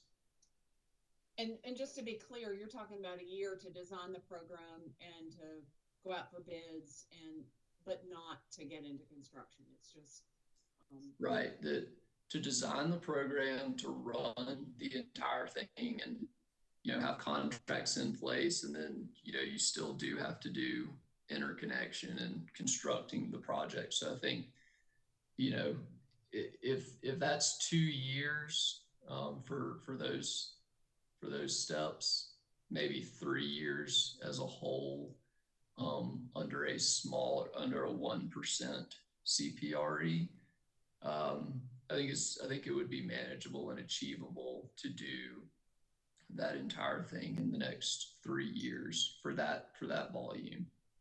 Okay. I appreciate your ballparking it. I want to shift gears to the other question that I asked, which is more about public benefit and about cost. And Sure. That's also a big question, but I didn't hear you address it kind of directly, and maybe, or maybe I'd like a second pass at understanding the financial side of the public benefit. Okay, sure. So when I think about CPRE and this question in the Energy Freedom Act, creating a CPRE program if it's in the public interest. So how do you know if it's in the public interest? Well, I look at all of the benefits that I list and discuss in my testimony. So advancing state energy policy is one, reducing risk because you're reducing fossil fuel generation is 2, helping move towards coal retirements is 3, price discovery is 4, and institutional experience is 5. Those are substantial benefits that would be delivered by a CPRE program, and I think that's true either with a 1% or if it's greater than that from an IRP that shows more renewable additions than that. I think you achieve those benefits either way. Of course, if it's bigger, if it's a bigger IRP procurement, then you get more benefits, and that's great. So then, I think you have to think about those benefits versus the costs when you're deciding, is it in the public interest? And, I think really the costs that we're looking at are the time and energy for the regulatory system in South Carolina and stakeholders to ask and answer the series of questions that you have to ask and answer to design one of these things, right? And we've had a lot of discussion about that in this proceeding. It's been good. So I think the time and the energy to ask and answer those questions, and then the time and the energy to, actually execute the tasks of doing the CPRE. I think that those are really the costs that you're talking about. So I think about those costs versus those benefits, and to me, those benefits significantly outweigh the costs, and I think part of that is thinking about how widespread these CPREs are around the world, around the United States, around the southeastern United States. this is something that is prevalent and it's grown in its prevalence. And I think that that's a testament to a general conclusion from the industry that this is a powerful tool, and yes, you do have to do some work to implement it, but it's been implemented so many times in so many places. To me, that attests to an industry conclusion that it's worth the work, and the work is manageable relative to those benefits, those types of benefits that you can get out of it. And so, that's how I think of benefits and costs on this. And I think it's clear that the benefits outweigh the costs, and this would be in the public interest.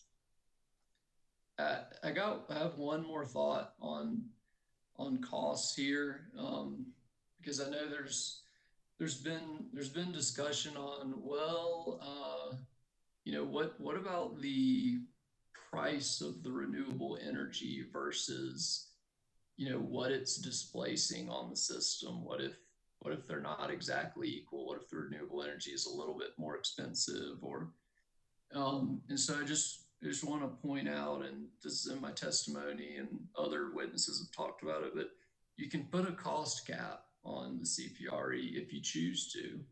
I don't think that's essential. I'm not making a recommendation one way or the other here, but that's an option. And there's different ways that you can implement a cost cap. So I think if that's a strong concern, or if that's a piece of the design that folks want to emphasize, then you can put that into a CPRE. I'm glad you added that thought. Would you remind me what a cost gap is? Yeah, sure.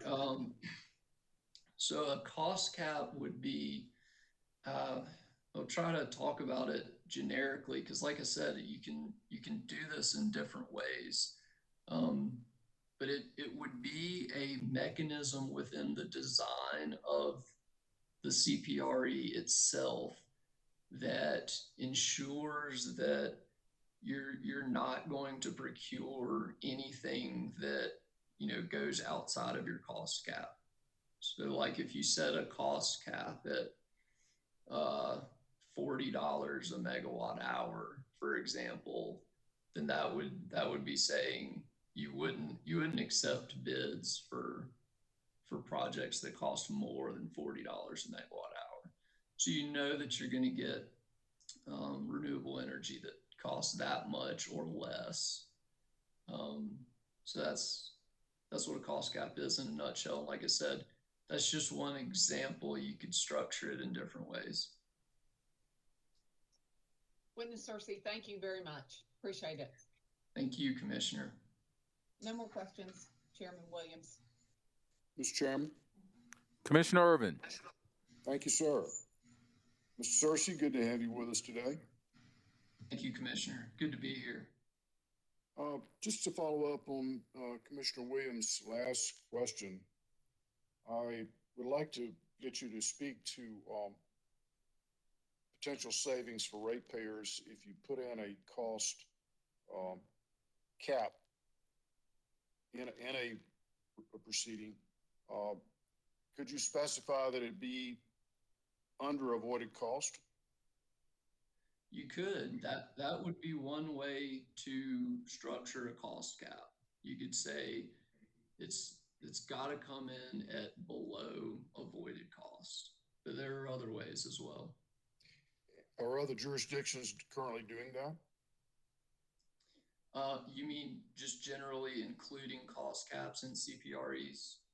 Well, I know they're doing CPREs, but I'm talking about specifically trying to save the ratepayer money by saying it has to come in a certain percentage under avoided cost. Yeah, so that just depends on the jurisdictions. Some have done that, and then some haven't. So the North Carolina CPRE, for example, uses an avoided cost benchmark and say it's got to come in below that. But they don't, do they specify how much below avoided cost? I'm not 100% sure, but I don't think that they do. I believe that they just say it's got to be below. They may even say it's got to be at or below. I'm not positive about that, Commissioner, though. Okay. Well, is that something you could check on and share with us in a late filed exhibit, perhaps? Yes, I could do that. Right. I'd like to know the answer to that, just for the record, to have it as a part of our record. Sure. Because it certainly would be in the public interest, wouldn't it, if we could save ratepayers money? I think that that would certainly support a conclusion that a CPRE is in the public interest. I think, as I stated with Commissioner Williams, you know, there are different ways that you could implement a cost cap. I think, you know, another way is to use the IRP. So for example, I know in the Dominion IRP, there's some modeling that was done that made assumptions about how much solar PPAs would cost. So they assumed, I believe, something like $39, $36, $34. So for example, you could use one of those from the IRP as a benchmark of what you want projects to come under. So there's different ways to do it for sure. Sure. Now, would you agree that perhaps the best way to design such a program would be to have all the stakeholders sit down and work through various scenarios or models and come to a consensus on what to recommend to the commission? I think that would be good if that could be accomplished for sure. And if they can't reach a final determination, at least give us some options. That would be something stakeholders could do in a meeting with the utility, correct? I think that's a fair idea. I mean, I think the only other thought that I have on that is I think it's worth considering, you know, what kind of timetable would that potentially require, and how would that fit into an overall plan for a CPRE? You know, that type of thing can take time. Right. And we heard from another witness, don't really recall who at this point, but perhaps you were listening and can tell me, but I recall some testimony that, for example, in Dominion's IRP is modified, the first procurement would be in 2016. And therefore, you back away from that 2 years to do design, development, construction, and interconnection. And then you back maybe a year or two back further from the start date to incorporate stakeholder input through such program that you're recommending. Yes. Does that sound reasonable? Yes, I remember hearing that. So Mr. Brown suggested that? I don't recall, Commissioner. I'm not sure which witness. Record will tell us, but anyway, that seems like a reasonable process. So to use that model, you'd start maybe in 2023 with a stakeholder meeting. That sounds right. So I think, you know, one of the questions there is, you know, do you want to wait that long? Do you want to? Because I'm highlighting the benefits coming from a CPRE. So I think there's a legitimate question. Do you want to leave those benefits on the table? If it's in the public interest, do you want to delay those benefits versus getting started right now and implementing that really as soon as you practically can. And you may be able to get it done a couple years faster than, was suggested in that particular example. And so I think that's something that's well worth consideration. Well, that's a fair point, and we certainly leave that option open, I'm sure. But the other point I wanted to make was when you come up 1% of sales, do you derive that from what other jurisdictions have done, or is that just kind of a number that you came up with? Yeah, fair question. So the 1% came from really trying to achieve a balance between, on the one hand, like I was just saying, you don't want to leave those benefits on the table. And so, if you want to achieve those benefits, you got to do a CPRE. But at the same time, that suggestion was made in the hypothetical case that the utilities IRP doesn't show any renewable energy being added to the system in the next few years. And so, normally I would say, unless there is a very compelling reason, the utility should not stray from its IRP at all. But in this case, I think there is a compelling reason, and the compelling reason is those benefits. And I think it's really important to recognize some of those benefits that I talk about in my testimony, they are not considered in any way in the IRP process.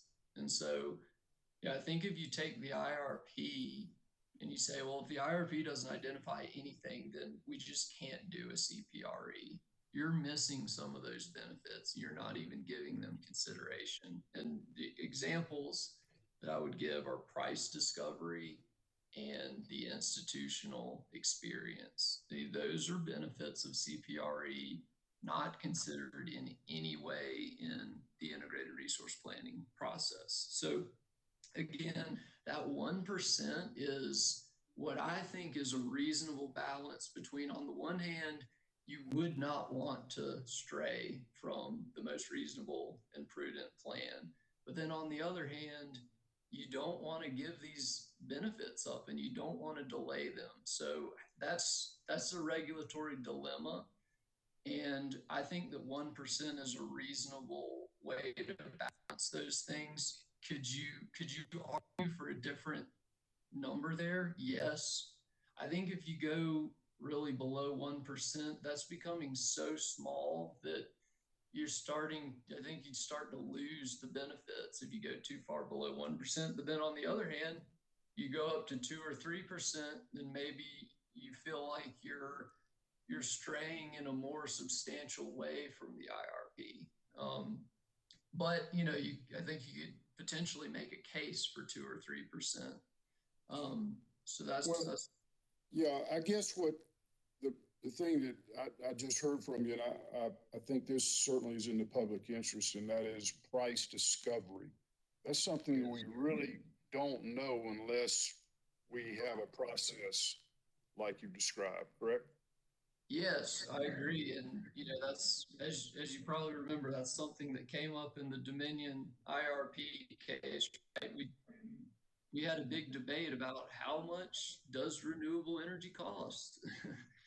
And so having prices. Yeah, we do know that the prices keep falling, right? Prices are coming down. Yes, we know that prices keep falling, and I think, the commission made a good decision in that case of using the best information that we have. And I think that was a good outcome on that point. But if we did a CPRE, that would give us additional, very strong information to help us know the price of renewable energy in South Carolina. And that would really help everybody too. It wouldn't just be the ratepayers. It could help the company too, could it not? I think it could. I think it would benefit all stakeholders. Okay, so I think maybe that's the strongest argument for doing the program is price discovery, because if you go 3 or 4 or 5 years without finding out, then you run the risk of losing out on an opportunity. It's really an opportunity cost, right? Yes, I agree. And I think that's a strong reason supporting the public interest. But I think, like I said, there are many reasons supporting the public interest, and the combination of all of them is what to me makes it in the public interest. But I think from looking at a public interest standpoint, the first thing you think of is ratepayers. And when we go to these public hearings on rate increases, that's what drives the train, is we have to make sure that we maintain safe and reliable electricity along with at a reasonable cost. Absolutely. Absolutely. Discover that we're missing out on the benefit of a bargain, then we've let the public down. Would you agree? I would agree. I appreciate your time. Thank you. I have no further questions, Mr. Chair. Thank you, Commissioner. Chairman Williams, can you see me now? Commissioner Urban? This is Commissioner Caston. Can you see me? Yes, sir, I can see you, but I have some unfinished business with Commissioner Urban. Yes, sir. I apologize. Commissioner Yes, Urban, sir. you Yes, sir. requested a late file exhibit, I believe. Yes, sir, I did. Could you identify that exhibit for the court reporter? Yes, sir. Mr. Searcy is going to be filing an exhibit that incorporates, that answers the question. Mr. Searcy, help me out. The North Carolina question was, you recall what we discussed. You described it. Yes, Commissioner, you were asking about cost caps and Right. how some of the other jurisdictions had structured cost caps. So you didn't know the answer, but we're going to give you an opportunity to try to answer that question. So to the extent that you can, would you send the late filed exhibit in within, 30 days? Does that give you sufficient time? Yes, absolutely. I will do that, Commissioner. Thank you, Mr. Chairman. If I may, Mr. Chairman and Commissioner Irvin, I believe that the question specifically was about whether the North Carolina CPRE program had a cost cap of avoided cost or below. And I think that information is actually already in the record for this proceeding as Exhibit 8 to Mr. Levitis's testimony. If that's the case, then we don't need a late file exhibit. So if you're certain, Ms. Mixon, it's in the record, I'll withdraw my request. Thank you. Thank you. Okay, Commissioner Caston. Yes. Now, can you hear me and see me okay now? Yes, we can. All righty. Again, Mr. Searcy, thank you, and I apologize for last time. No worries, Commissioner. And I've heard you mention the IRP a few times, and others have. I guess my question, and if some form of CPRE is adopted at some point, so far testimony seems to suggest and support the need for a robust and well-developed IRP. Do you agree with that? Yes, I absolutely think that a robust, well-developed IRP is crucial. And can't remember where I saw it, heard it, read it, may have been the ORS comment. I can't recall, but there was, I guess, some question or discussion of what role, if any, the South Carolina generator interconnection procedures would have, what possible role it could have in this. So as I think about this, there still seems to be, to me, a need for some more sequencing or understanding how all the parts fit together and what rather than just do something, we kind of need to have a better feel for what we need to do and why. Do you agree with that? I do agree with that. I think that we've had a great discussion in this proceeding. I think that there are generic conclusions and recommendations that the commission can make and should make. And as I say in my testimony, I recommend creating a CPRE program in this docket. But as I said earlier, I don't disagree with the suggestion either that it could be beneficial to have some utility specific dockets that you then you flesh out more of the details that then layer on top of or alongside those generic elements that would be laid out in this proceeding. And certainly interconnection is an important piece of thinking about a CPRE and what the overall timeline is, and ensuring that the projects that bid in ultimately get built and we actually achieve something with a CPRE. So interconnection, I agree, is an important topic. I think that witness Levitas makes some recommendations on that in this proceeding. To be honest, I don't know if that covers every possible interconnection question, but those may be something to start with and recommend as one of those common elements within this docket that you then add to, or possibly that you then add to in utility specific proceedings. Okay, thank you. And I know Commissioner Irvin mentioned, I know stakeholders, ask you about stakeholders, and it seemed like you were not saying that you did not, it seemed like you were saying, yes, stakeholders would be a good idea, but you seem to almost have like a sense of urgency, and that I don't know if we would have time to do that, or you should take time to do that. Is that kind of what I was understanding you to say or express? Yeah, it's a good question, Commissioner, and I don't want to give the wrong impression on that. I certainly think that stakeholder discussion of this topic and stakeholders driving or at least being a very significant part of the creation of a CPRE, I think that makes perfect sense, and I think that that's reasonable.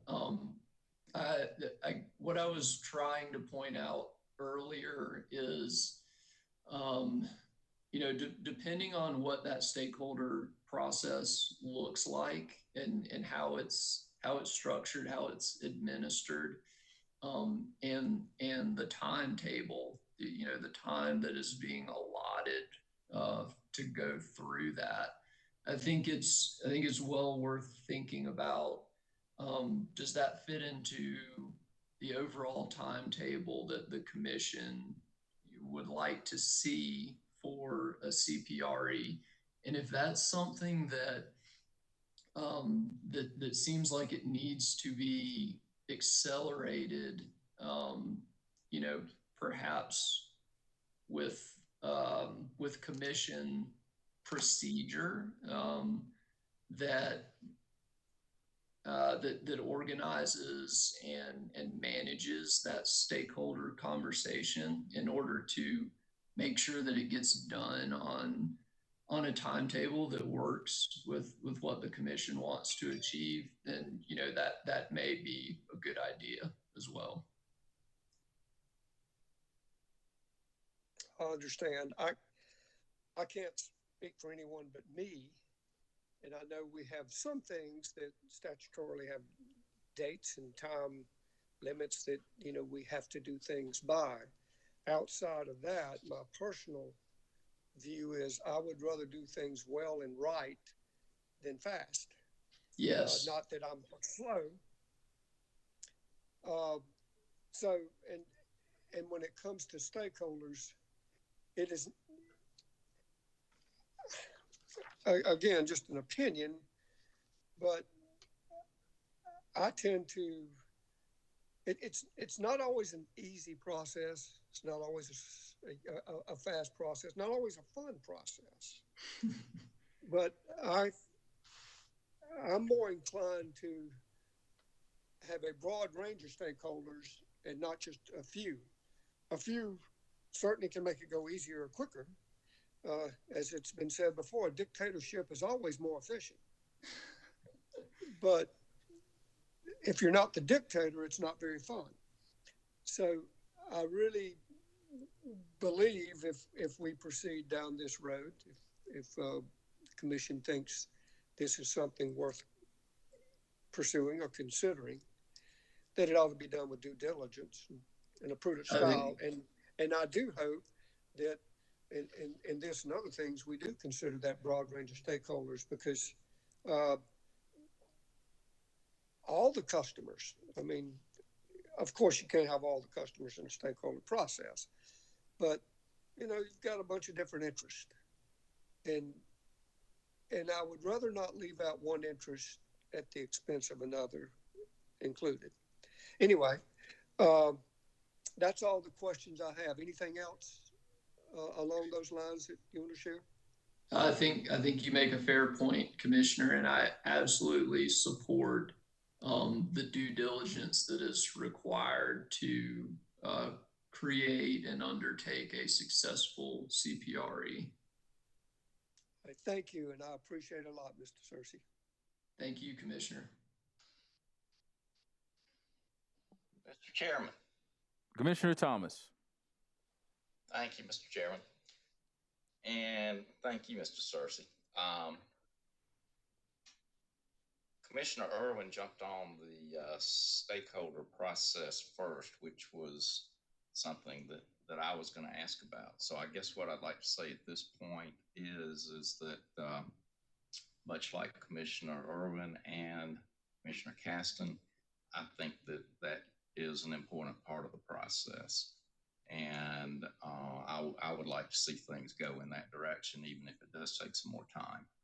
And I guess the other thing I think I'm hearing is that it sounds like the best way to start would be to come out with some sort of a generic docket or generic procedure, and then take that in a little bit longer time frame to maybe a more utility specific procedure. And I just want to make sure that that's kind of what I'm hearing. Is that what you think is the thing to do? I think that's close. One thing, Commissioner, that I would say on your statement would be, I think that, I mean, from my perspective, this is the generic proceeding, and you know, we've had a lot of good exchange and a lot of good information, and I think we've got some good recommendations on the table, including the greater of approach recommendation that I make in my testimony. So I think this is the generic docket, and I'm recommending that the commission go ahead in this docket and create those CPRE programs with some generic elements, including that greater of approach.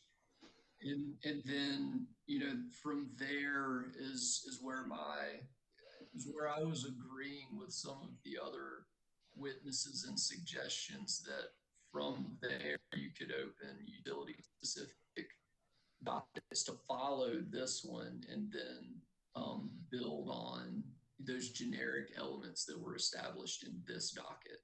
So I hope that helps clarify.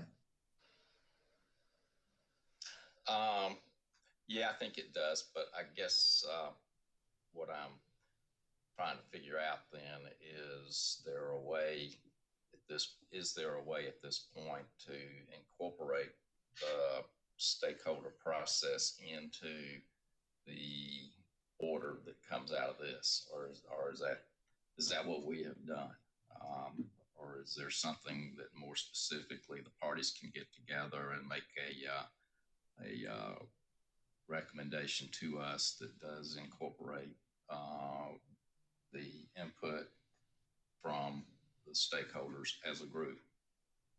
I see what you're asking. Thank you, Commissioner. So, yeah, it strikes me that if the commission wanted to, they could ask for additional feedback, or they could set up some kind of additional stakeholder input process within this docket. I'm not 100% sure about that because I'm not an attorney, and I don't want to be seen as trying to give legal advice because I certainly can't do that. But if there's no legal constraints, it seems like if the commission wanted some kind of additional feedback in this generic docket, that would be something that the commission could request. Okay, thank you. I'm not an attorney either, so we definitely have that in common. And but I appreciate your input, and that's all I have. Thank you, Commissioner. Thank you.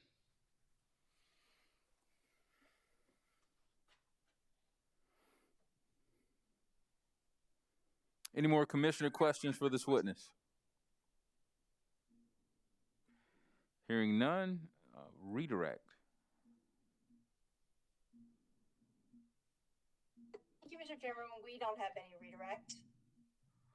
All right, it looks like we've come to the end of this hearing. Is there anything else that we need to address before we adjourn for today? Mr. Chairman, Richard Witt for SCIBA. I think Ben Snowden has something. Yeah, yes, sir. Thank you, Mr. Witt. Snowden. Mr. Chairman.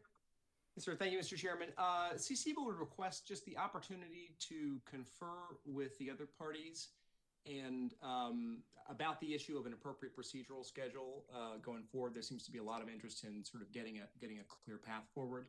So we would ask that we be able to confer with the other parties and come back to the commission within 10 days, either with a consensus proposal, hopefully, or our own proposals for a procedural path forward. Okay, sure. Appreciate you trying to work together with the parties. You won't need to come back to the commission, though. You can report back to the hearing officer. Sir. Thank you, sir.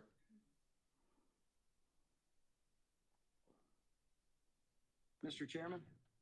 Yes. Mr. Chairman, this is Ashley Cooper on behalf of Dominion Energy. I understand this is something that we will, I guess, to be determined over the next 10 days.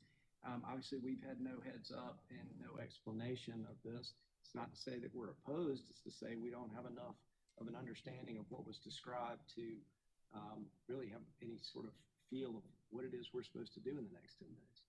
I was just wondering if Mr. Snowden might elaborate for the benefit of the other parties and the commissioners. Well, if you all can't work it out, we can work it out for you. In terms of the procedure schedule, I don't think we need to.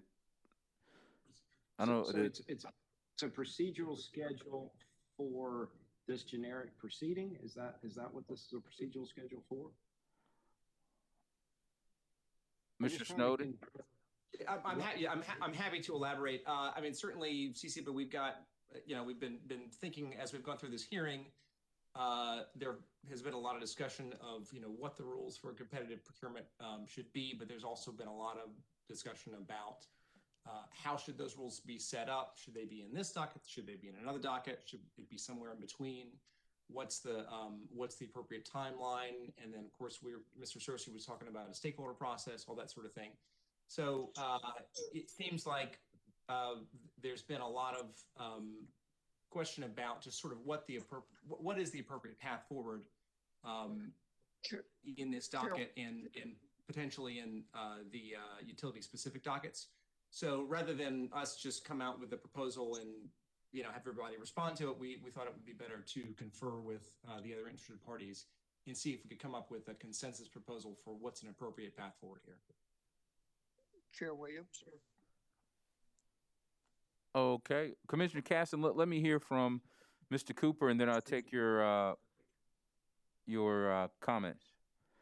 Mr. Cooper, does that satisfy your curiosity into Mr. Snowden's Mr. request? Chairman, thank you very much for indulging that, Mr. Chairman. It does help greatly to give a better sense of where we were going. I think we're fine with setting an initial date of 10 days, given the workload and just the amount going on at the commission these days. We may have to provide you more of an update in 10 days, but I appreciate you allowing me to get that question, at least some more information, give us a better idea. No problem. Thank you for speaking up. Commissioner Caston. I certainly don't know what the schedule should be or would be, and I applaud any efforts for anyone that wants to assist and help the commission any way they can. That said,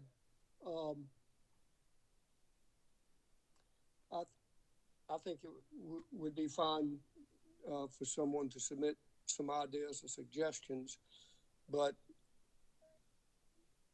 as I kind of, I guess, stated with witness Cersei, I want to do this well and right. I don't want to be rushed into doing anything just to hurry and do it. That's all I wanted to say. All right. Is there anything else? Chairman Williams. Commissioner Williams, you have the floor, ma'am. Thank you. Is it at all appropriate to ask ORS a question at this point? Well, that's sort of a loaded question, Commissioner Williams. They didn't present a case. They didn't present any witnesses. They didn't ask any questions of the last witness. But as the commissioner of the first district, I definitely will give you the opportunity to ask ORS a question. I would assume it would have something to do with procedural or administrative matters. Well, perhaps I can ask the question, and if it's something that should not be answered, you'll stop me. Is that a fair way to proceed? I'll help you as much as I can. Thank you. I appreciate that. Mr. Huber, I noted in your filing that originally you all had requested that we look at 10 questions. And my question to you, if I'm allowed to, if you're allowed to answer it, is really, what have we missed? Why did you take the position that you took in this case? And is there something that we missed in your 10 questions that we did not include in this docket?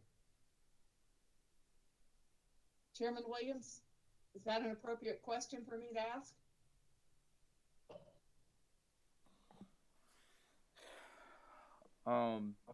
Well, I'm not going to make a decision on the appropriateness.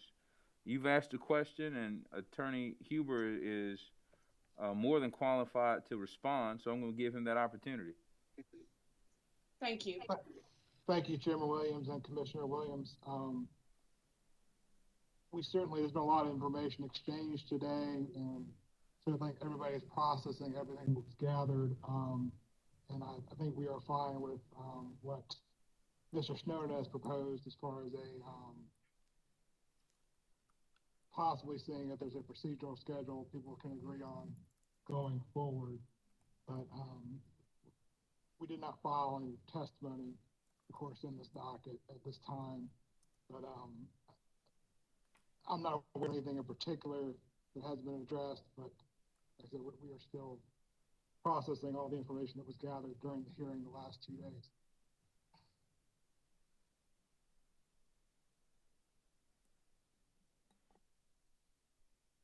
All right.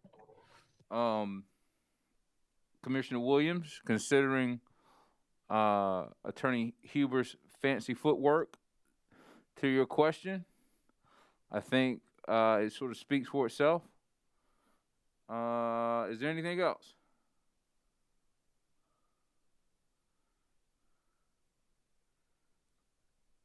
All right. If not, at this time, I want to take a point of personal privilege to recognize the University of South Carolina School of Law, class 2010, Ms. Doolin and Ms. Huber, Mr. Huber, along with the chairman, graduated about 11 years ago, come May, and it's good to see them practicing in this arena. Obviously,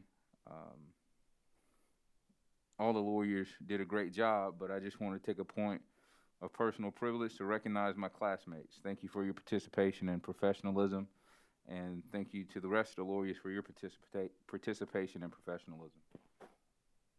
Is there anything else? Chairman. Yes. Always a pleasure. Thank you. Ms. Doolin?